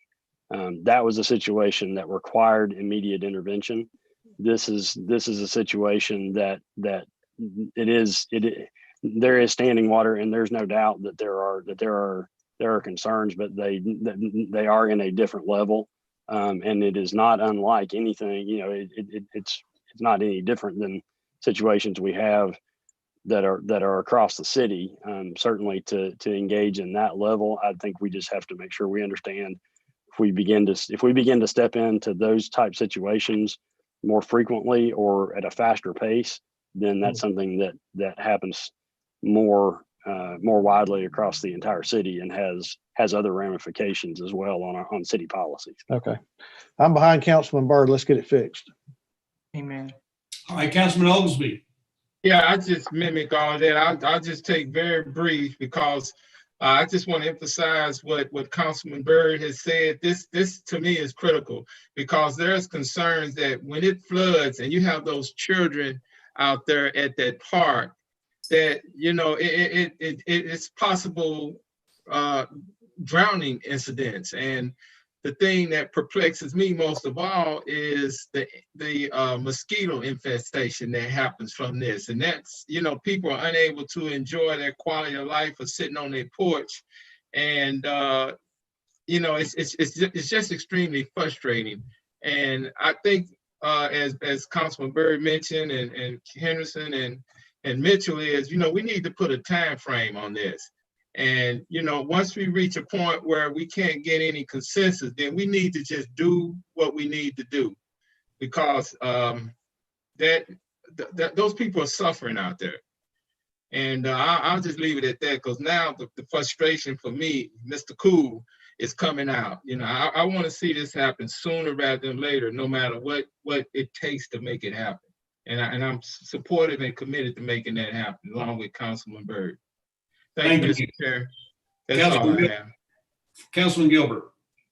I just want to say I agree with my colleagues 100%. There are other places, same situation. And we need to, like Leffler said, we need to come up with some kind of idea of how we can do this because people shouldn't have to suffer because some other property is causing flooding in other areas. And it's just keep on happening every year. So I agree with my colleagues. Thank you. Councilperson Burrs. Thank you, Mr. Chair. I'm sitting here listening to this, and the mere fact that Councilman Byrd had to make this plea over and over again is absolutely absurd. We're in the city and we use taxpayer dollars to fix problems that taxpayers have. I'm trying to figure out why the minute this problem hit, there wasn't an attorney letter or this has been going on how long, Anthony? Over a year? Huh? Over 3 years. Yeah, over 3. That's absurd. We should have done something. We should have moved in. This is either a health hazard or an attractive nuisance. And here we are going through bureaucratic process when the people are suffering. And we've heard it over and over again. Oftentimes we sacrifice the quality of life of people because of our bureaucratic processes. And there's no excuse that this should have gone on this long. So I'm with my colleagues. I want to know a timetable. And I want it done as quickly as possible because we're here to serve the people, not to serve our own processes. Thank you, Mr. Chair. Thank you. Okay, Bill, I believe you got something else in Clifton Hills. Yes. And certainly we will continue to press forward with the remainder of this. And I apologize, I'm talking and clicking at the same time and getting them out of order. Well, I'm glad to give you a little time while you're getting it going because this has been going on. This particular problem might be 3 years old. That park's been flooding for 3 decades. And you know what? You want to talk about systemic racism? Here it is. Go ahead, Bill.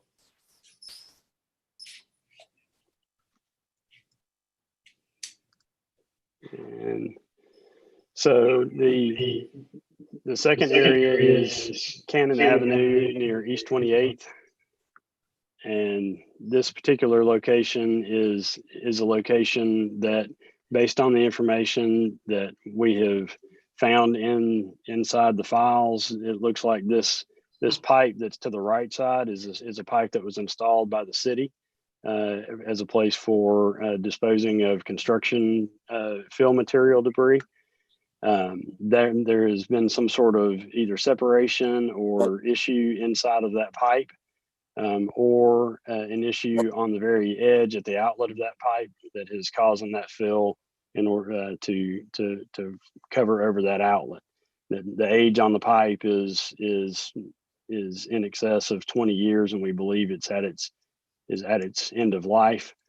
This is a photograph that sort of shows roughly some of the material that's there and the height of it. It's also is about 15 feet in depth as well. We currently have not been able to locate the end of the pipe. There are about 3 different locations, and the records from the time of the installation only reference the fact that it was installed, and there are not any official or detailed records of exactly where it was installed. So we are continuing to explore and try to find the end of that and be able to locate that so we can determine the extent of that blockage. But as we continue to do that, and we are hopeful that we'll be able to complete that work over the next few weeks, that we will then be able to determine how we can move forward on this and be able to move towards a repair.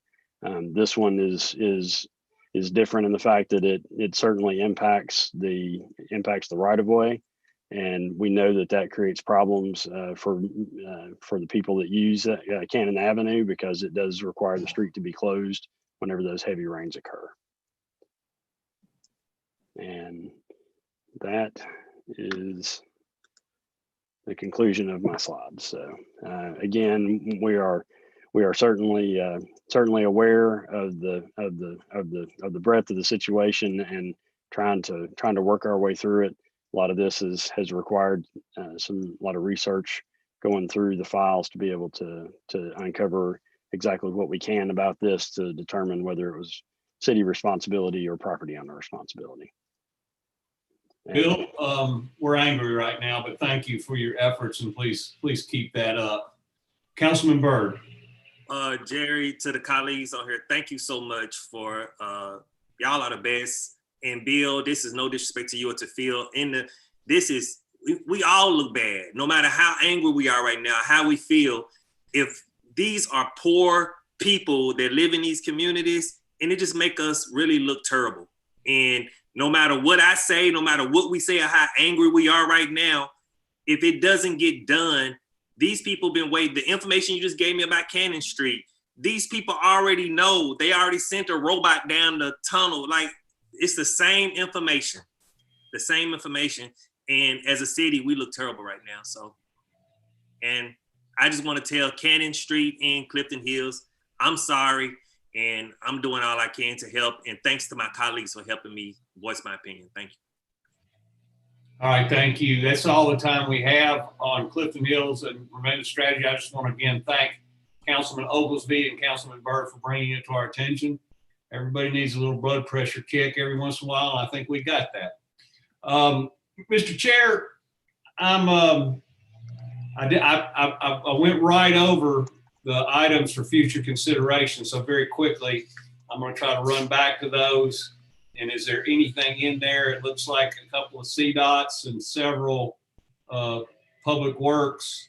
Are there any questions in any of that quickly? Councilman Ledford, I thought you had one or two. Yes, sir. I'm not going to ask any questions, but if someone from Public Works will touch base with me on details about what's going on in Summit, I think that's wonderful news. And I would like to be able to pass that on to the taxpayers of District 4. Thank you. Thank you. All right, Mr. Chair, I need your help here. It's 5:10.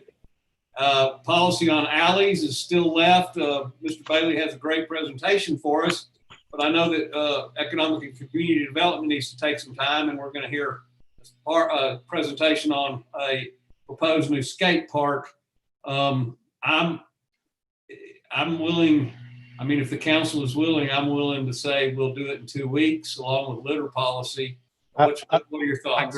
I agree. I agree, sir. Let's postpone it till 2 weeks. Let's go to ECD. All right. Well, if that being the case, and Mr. Bailey was very excited, and he's got a great presentation. Sorry about that, Blythe. So I'll just say this meeting's adjourned and turn it over to Councilman Oglesby.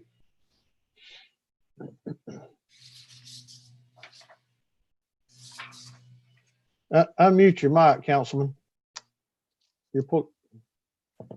Sounds great.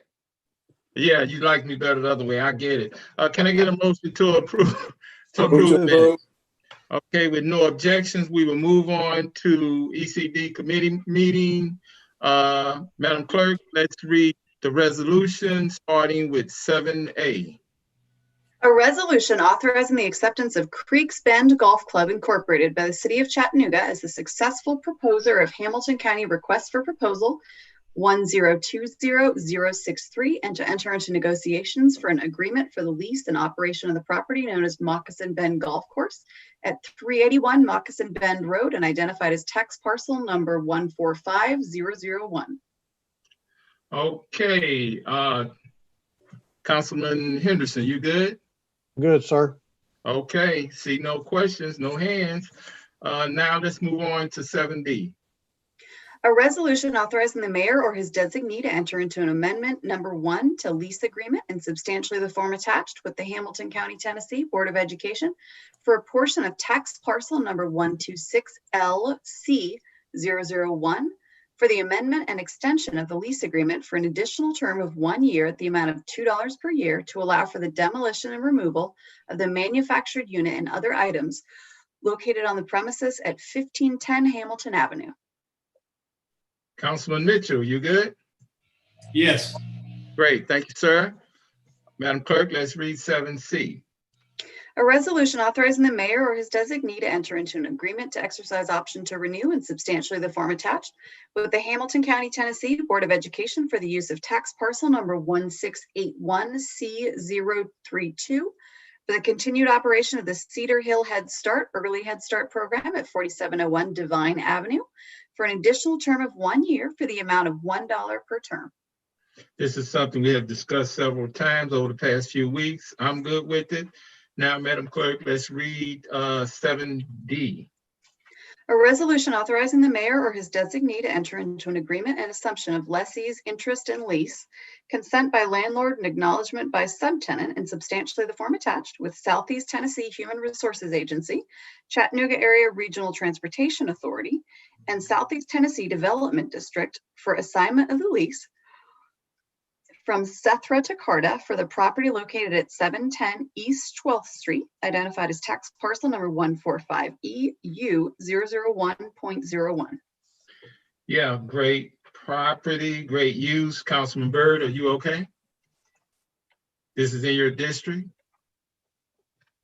Okay, thumbs up.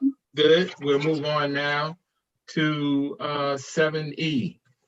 A resolution authorizing the mayor or his designee to enter into an agreement to exercise option to renew and substantially the form attached with the Hamilton County, Tennessee Board of Education for the use of tax parcel numbers 136LM002, 136LM005, and 136LM006 for the continued operation of the Avondale Head Start Early Head Start program at 2302 Ocoee Street for an additional term of 1 year for the amount of $1 per term.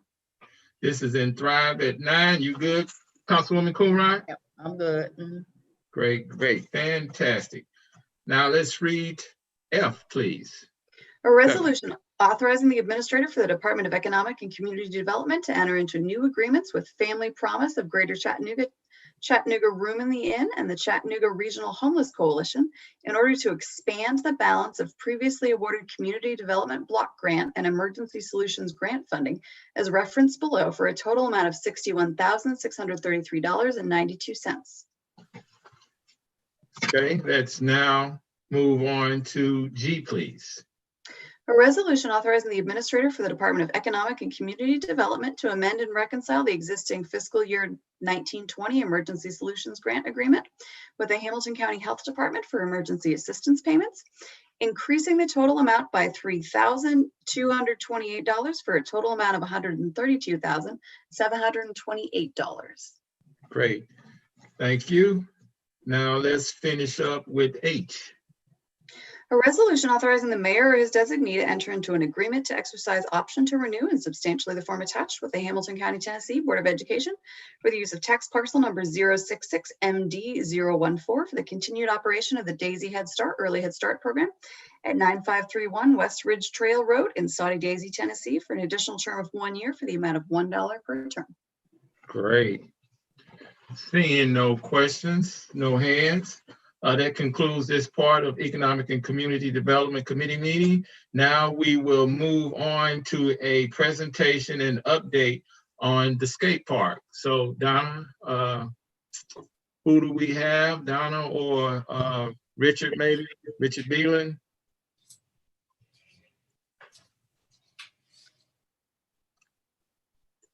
Okay, I see Miss Donna. Would you please bring Miss Donna up, please, Madam Clerk? Yes, sir. She's coming. Boom, there she is. Chairman, that will be that presentation will be done by Travis. Travis, yeah, of course. Yes, I should have known that. All right, let's bring up Travis. Yes, sir. Our outdoor guru.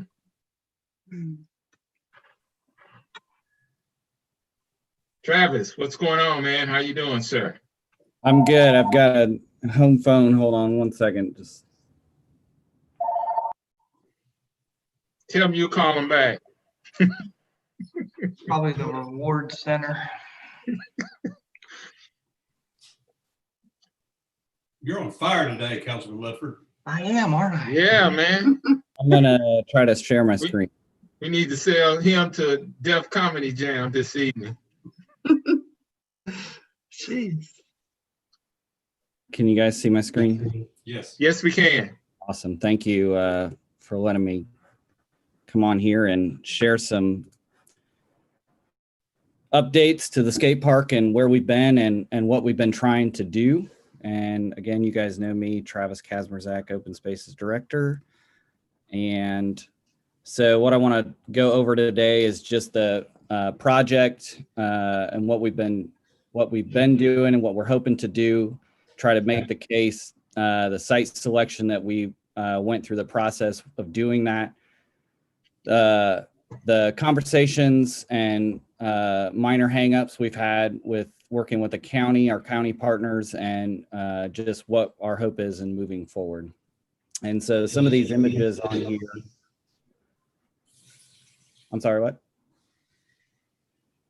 Some of these images on here are images from our public engagement process, as well as during that process, in order to get as many people out there and as many voices heard, we decided to hold a skate park competition.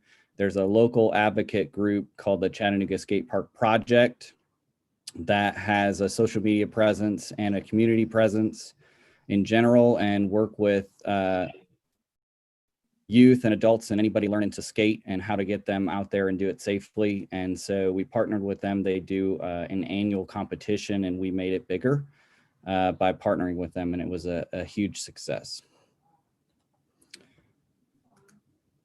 So skateboarding. So it's a pretty unstructured activity that offers affordable access and is likened to both art and sport. It builds on important qualities like creativity, confidence, entrepreneurship, independence, and resiliency, which helps develop determined, self-directed, independent individuals of all ages. Studies have shown that skate parks operate as sites of pro-social behavior for youth, encouraging park users to exhibit behaviors such as cooperation, learning from one another, socializing, respect, etiquette, and helping from one another. This project in itself is not just for skateboarders. We're including in this process BMX bike riders, roller skate groups, both inline and quad skaters, scooters, hockey enthusiasts, and spectators. And these are all things that when I came into my current position, I get the pleasure of learning who all uses the skate park, to include parents who just go there to watch and support their kids doing an unstructured sport. It is an interesting time to support a skate park, as 2020 it was introduced as an official Olympic sport. So this project, from the city standpoint, has been designed to be completed in 3 phases, as most planning projects are. They include a feasibility study, which determines the need the city has and the location, if the city does have a need. That was completed in late January, early February, and we started to draft the RFQ that would go out for phase 2, which is skate park design documents. We already have the funding approved in the budget for that. And so that is, again, to design the park and prepare for construction. That's what I have listed as in queue. And then the next phase, which we'll be seeking funding, is construction.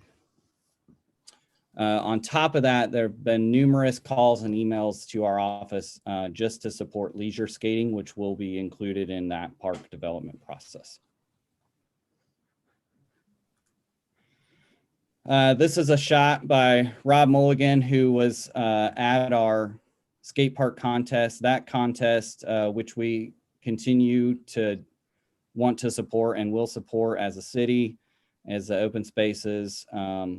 That was probably 12 hours that everybody was out there in 90-degree heat, enjoying themselves, having a blast, and we had plenty of water and safety precautions, and nobody was seriously injured or hurt or any condition in that way.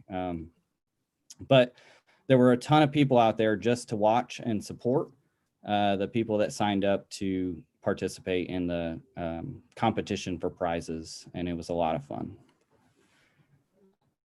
So perceptions are not always reality. So I don't want to discuss negative perceptions on here, but I would like to express my general understanding that some people may have preconceived notions about skateboarders, and I certainly welcome the opportunity to listen to your thoughts and try to open any minds to a different point of view. So I encourage at the end anybody to reach out to me later and let's learn from each other. This is from the public to council members to anyone.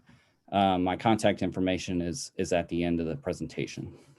Health and safety. So access to a skate park facility has the potential to keep teens out of trouble, perform better academically, and develop stronger social connections. According to the Youth Risk Behavior Surveillance System, active teens are less likely to engage in criminal activity, have unplanned pregnancy, and develop a drug addiction.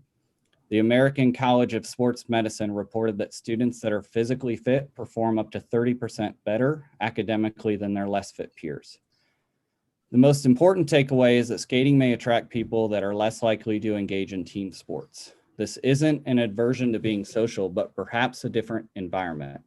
The skate park feasibility revealed a strong camaraderie against skaters in Chattanooga, something I'm very proud to learn about and continue to support through this new park project. A 2009 study by the Tony Hawk Foundation asked police officers across 37 states to weigh in on the impact of skate parks in their community.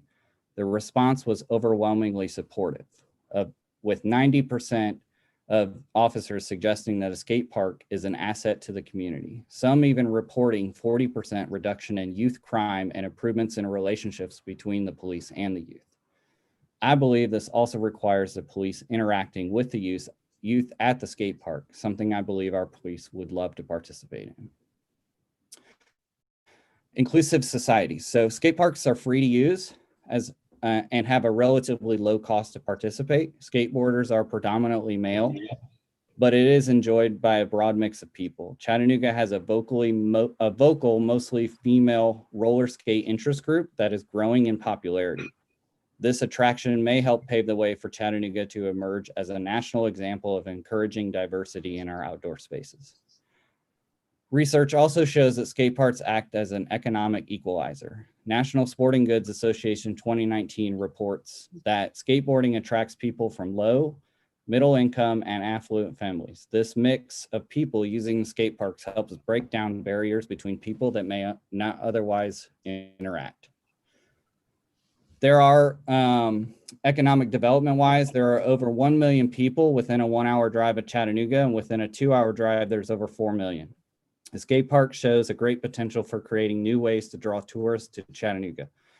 We anticipate hosting competitions and hypothesize that overnight visitors and increased sales tax revenue will benefit Chattanooga with this development. Chattanooga, as we know it, is known for its outdoor spaces and amenities, and we should continue to develop a variety of spaces that continue to appeal to all types of people, both residents and visitors. However, we recognize there's a gap in the action sports facility. There is a growing demand for non-structured recreation around the county, and Chattanooga isn't excluded from that need. Action sports include skating and skateboarding, mountain biking, climbing, skiing, etc. As of 2019, the global skateboarding market was valued at 1.8 billion and is continuing to grow. In 1997, there were 165 skate parks in the US. Now there are over 3,500. Most of those exist in the Northwest, Central Mountain, and Pacific regions of the US. There is a huge need and an economic opportunity for a regional skate park in the Southeast. Skateboarding is an activity with over 50 million participants across the globe that transcends age, gender, ethnicity, and economic backgrounds. Studies show an increase in participation in youth under the age of 9 and new skaters over the age of 30, even though I don't think we have the coordination to try. There is even examples of seniors taking up skating. So our process and what we did during our feasibility study is we gathered as much data as we could from youth, teens, adult skaters, BMX, non-skaters, hockey, residents, visitors, non-skaters. And in my eyes, it was a major success in receiving input.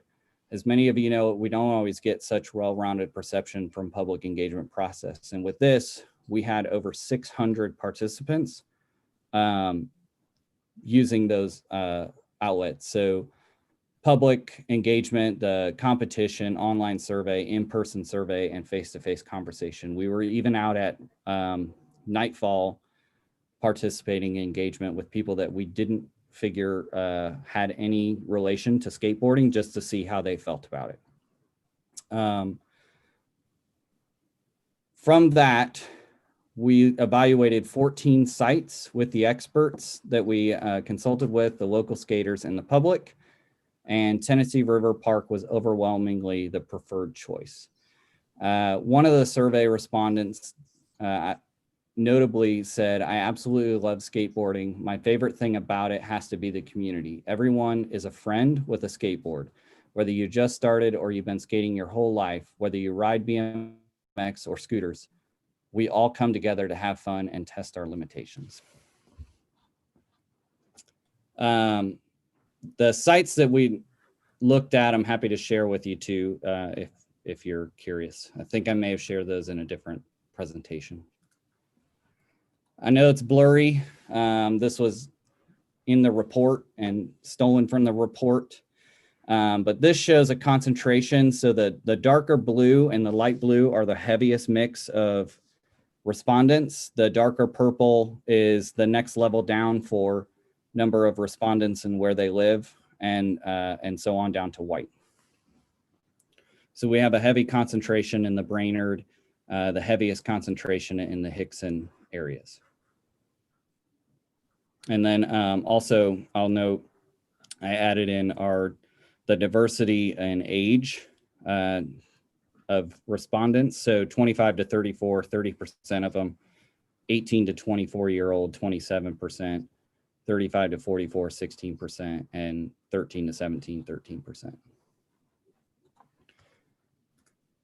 So looking at our site selection, the Tennessee River Park is a city-owned property, and it came up in our research. me being fairly unbiased and new to Chattanooga. I think I've now lived in Chattanooga for 5 years, but I didn't have really any understanding of what we were looking at property wise, other than what are the city-owned properties that we can start with and how do people get access to them, and that's where we started. So Tennessee River Park comes up, and we start taking an interest and reached out to the county, as I was informed that the county has a county maintenance facility out there. So Tom Lamb has been invited and had participated in most of the conversations with the skate park feasibility study. I know at that time he was also working on the county wide master plan, so he couldn't make all the public meetings, but he and I had multiple conversations offline, and he was aware of everything that was going on from the beginning. So working with the county throughout this process, as I mentioned, Tom Lamb, we realized the public interest was leaning towards Tennessee River Park. I sat down with him to get his perspective, and Mr. Lamb expressed the county's interest in improving this site to accommodate special events for the county. He requested we look at 4 additional sites provided by him that didn't come up on our initial search because they weren't city properties. And some of them, a couple of them were jointly owned, but not just city controlled. So although it wasn't our first choice, we were willing to utilize an alternative site, and the public was behind that, which was River Park, which is the last time we met. I had talked about River Park via Lost Mon Drive. The reason that we thought it would be acceptable is it was aesthetically pleasing, and we really wanted to foster good relationships between the city and the county. Also at that time was the beginning of our introduction in the United States and to Chattanooga to COVID-19, which slowed a little bit of the process. So as we finished the draft in January and February of 2020, we quickly moved into dealing with COVID-19. We decided to conduct a site survey using city engineers so that the new consultants would have some information on the new site. At that point, Tom Lamb reached out requesting that I meet with his supervisor, Lee Norris, on what we were doing. Additionally, I was requested to speak with this body about the progress of the skate park. And this council requested I pause until we have an MOU completed, and Councilwoman Coonrod requested I consider Carver YFD if we were looking at new sites. I immediately went to work on completing those requests, reached out to Mr. Norris, and he eventually responded that he was not interested in meeting with us, and the Riverwalk was not a place for the skate park. Needless to say, I was a bit confused that the site was provided by the county. At that time, in conjunction with that, we were looking at all of our alternative sites, all the sites that we visited in the first process, and trying to figure out what we can do to not slow the progress anymore and to make this happen for citizens and residents who haven't had a skate park investment in about 20 years. Additionally, it was brought up that TDEC may have some environmental constraints for the property. So we reached out to TDEC, and they came back with there are no past or current facilities or sites in their records for the Tennessee River Park parcel that we are pursuing.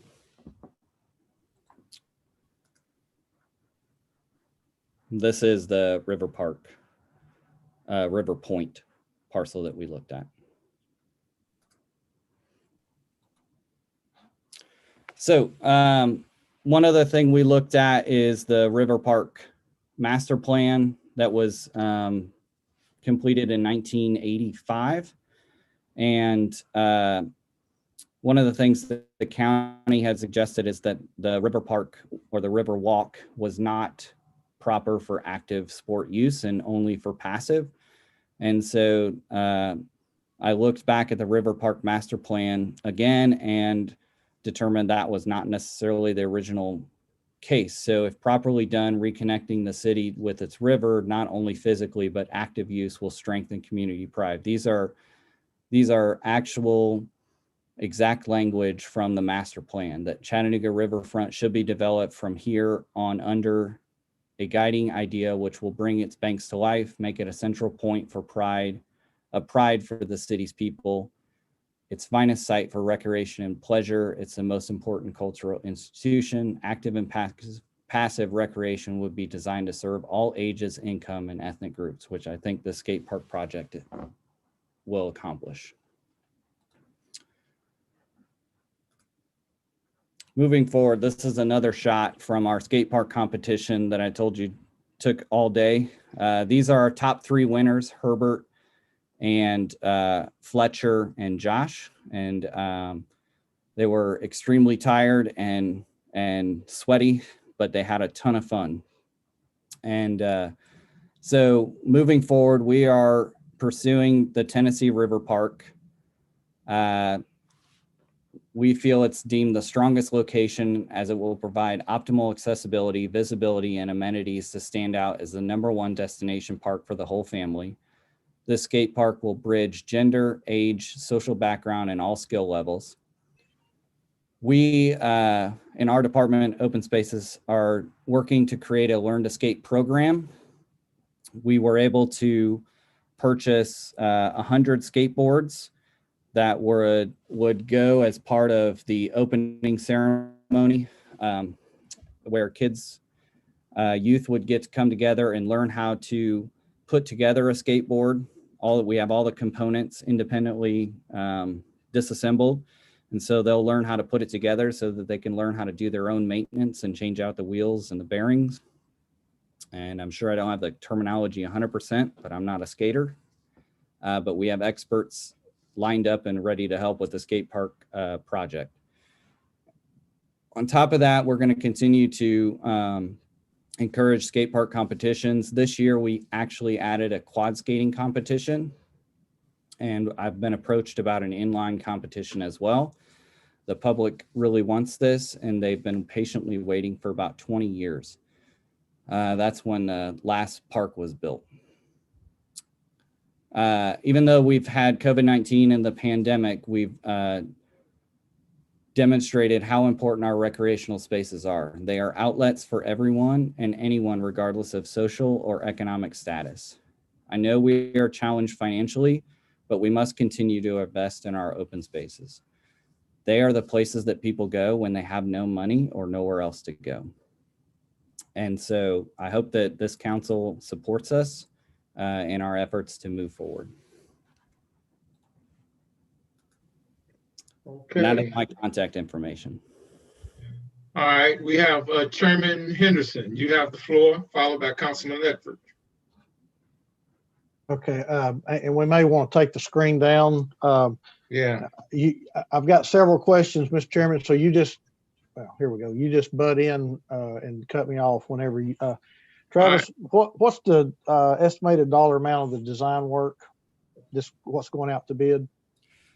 Yeah, we have currently in our budget $300,000 that's set aside for that. I imagine that it will be somewhere in the 250 range. 300,000, and then actual construction cost is going to be how much? What are we estimating?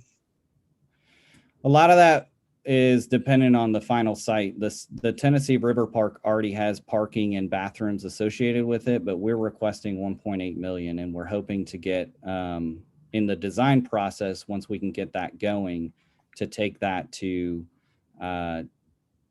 different investors. Yeah, 1.8 million, and that's not budgeted anywhere, correct? We don't. Is that correct? That's in our request budget this year. Okay. And you mentioned that it's a draw from all over the country. Has anybody done a return on investment study to see if we would recoup, or this would actually be a plus or a benefit to us? We just have the feasibility study, which talked about the economic impacts that other places see, but not anything directly tied to Chattanooga. So we don't know of a ROI at this point? No. Okay. And we did ask for an MOU with the county, and it appears to me, it sounds like that we were not able to get it, but we moved forward with it anyway, even though the council asked for an MOU before we move forward. Is So that we haven't, correct? no, not entirely. We haven't moved forward with anything yet. We're requesting to move forward with the RFP on a site that is city property. The previous property that we had brought was a joint owned city and county property, River Point. Okay, so I guess I'm a little confused about the actual location of this part of the skate park in proximity to the Fallen Five Memorial. How close is it? Is it anywhere near the Fallen Five Memorial, or is this a completely different location? It would be on the other side of C.B. Robinson Bridge, where in the open field it's pretty much unused, next to Chat State. I could look at the distance and get you the distance, but you wouldn't see it. So this, I mean, I guess in your opinion, the skate park would have no, it would not impede someone coming to the Fallen Five Memorial to come there to reflect and to think about and just enjoy a peaceful moment at that monument. I don't believe so, no. Okay.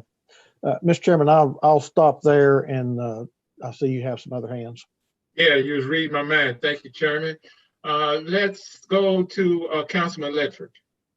Thank you, Mr. Chairman. Travis, you're talking to a former skater and BMX quarter pipe and half pipe enthusiast in my day from 1982 to 1986.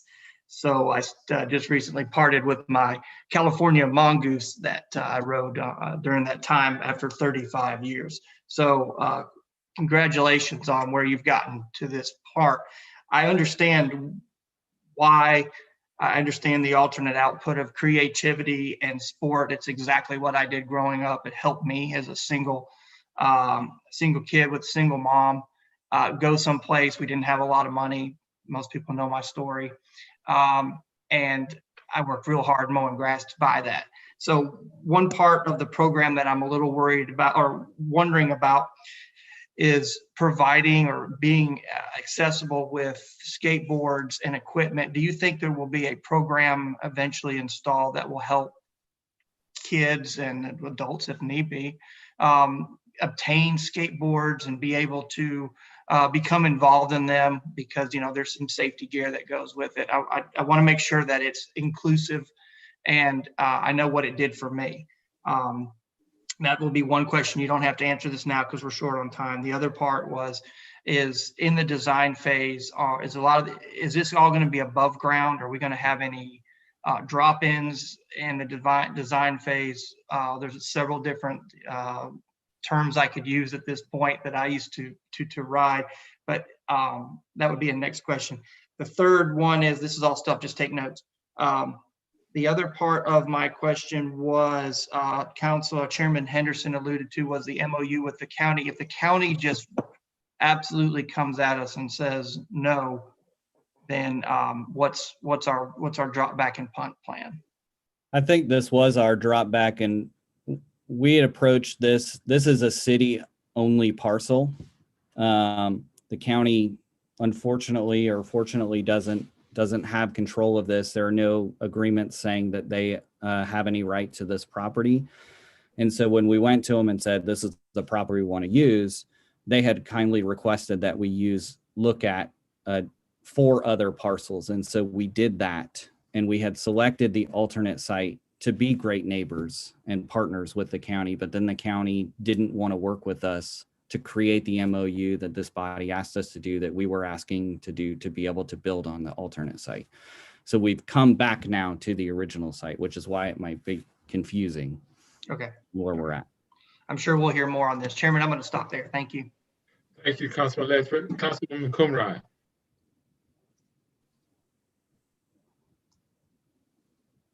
Thank you, Chair. Thank you, Travis, for the presentation. I'm actually excited about it. Us getting a skate park, a new one, an improved one. Like Ledford said, like, I understand what it does to help people, and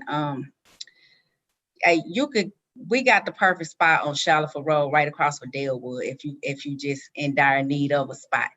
I don't know how to skateboard, but I love just the art of it. And like you say, a lot of times people count it out as a sport, but right now they have the Foot Locker Foundation, they have a scholarship, $20,000 for current high schoolers that are going to a 4-year accredited college.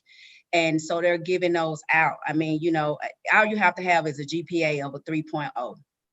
That's it. I think in a lot of the communities that I serve, a lot of kids can, you know, apply for that scholarship, just skateboarding. You know, when I went off to college, my parents didn't have a lot of money. So, you know, $20,000 is always helpful. But when you look at it in the larger picture of things, like skateboarding is something that we need to introduce our kids. It's more than just talking about basketball and football when there's other opportunities that we can introduce our kids to. And it's an added resource for families. Thank you.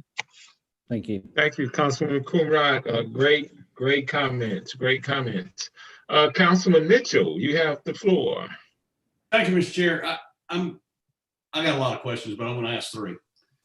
Travis, why was the original site, along with the adjacent property to the original site, not considered, or was it considered? The original skate park. Yeah, so it was considered. We'd have to remove the dog park, but the biggest complaint from the public, and this is a public process, is in determining the sites that we do, and as you're aware in urban planning, is their biggest complaint was the parking. That used to be free, and now it's a paid parking site. And so every time that there's an event at the pavilion or the Finley Stadium, they can't park there, or they have to pay $10 to $15 to park there. Okay, so I got to make one comment.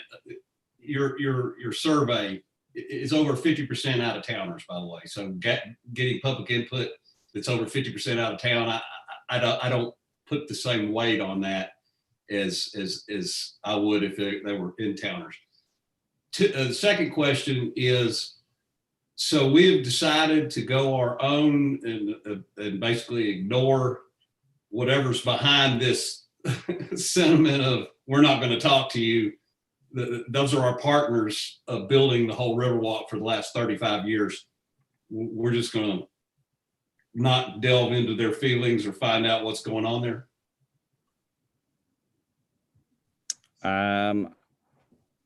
I can't say that we're not trying to cooperate with the county. I think the county has not shown up to the table at this point. Okay, that's fair enough.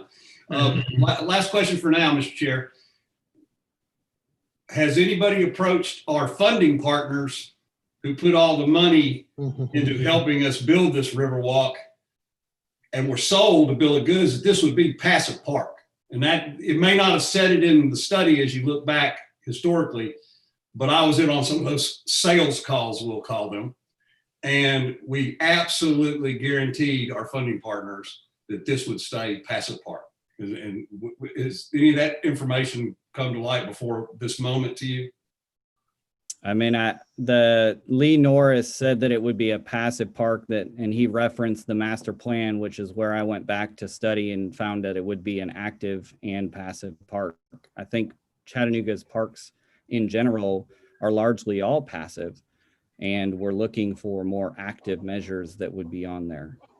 Well, listen, I'm not criticizing your work. Your work's been great, and I think I can say without hesitation that I'm all for this park. I built the last one. So I'm just very concerned about the location, and but I would love to see something happen and move forward.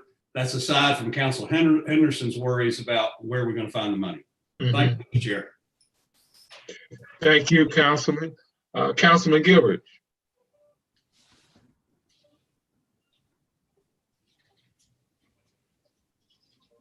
Councilman Gilbert.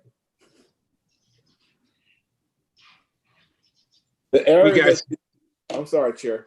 That's okay. The area that you chose for the park, we're saving money by having parking already currently there, correct? There is parking and bathrooms already there. So that saves money in the long run. And like Councilman Mitchell said, have we looked at partners for private foundations that will help with this? Our goal is to use that. We have some that have expressed interest in it, but part of that is taking a conceptual design and saying, this is what we're looking to build,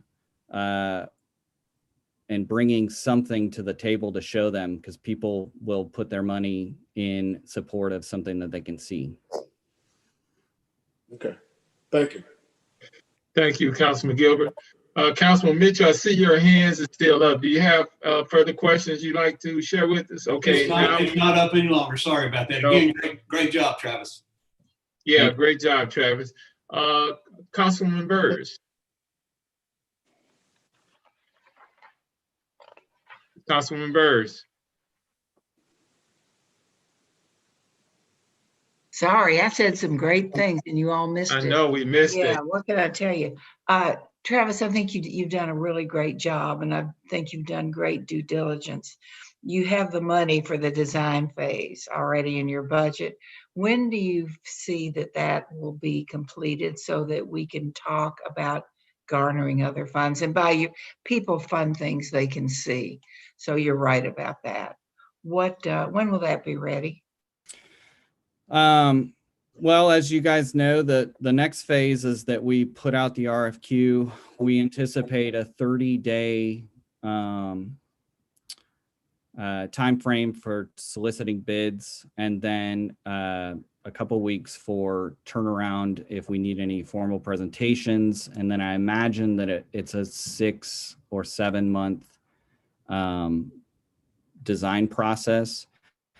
And again, part of that holdup has been the site, because we want to design for the site that we're actually going to use. And so I had hoped to push the RFP or RFQ out last Friday, and then this council requested an update, and so we got on here to provide an update. So I'm hoping with the support of the council, we could push that RFQ out as soon as possible. Have you not made the decision? I thought you made the decision on the site you're going to use. We've made the decision. We've reached out to the county just to, again, because we want good partners. I think they have a county maintenance facility on that site, and we assured them that it would not be disturbed. They have been wanting to make improvements to that city parcel so that they can rent it out for county events. And the skate park, in doing this process, has shown me that that's a city parcel. So they would have a different process in having to do those improvements anyway to go through the city.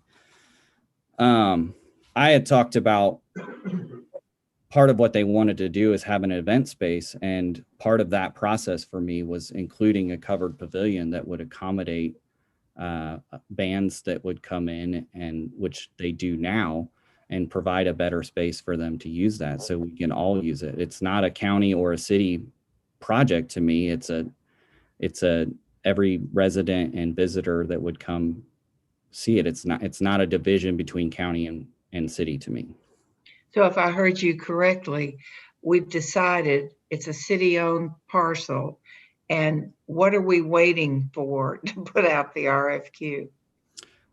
Confidence that when we select the vendors, the council will approve the vendor selected so that we can move forward. That would be the support.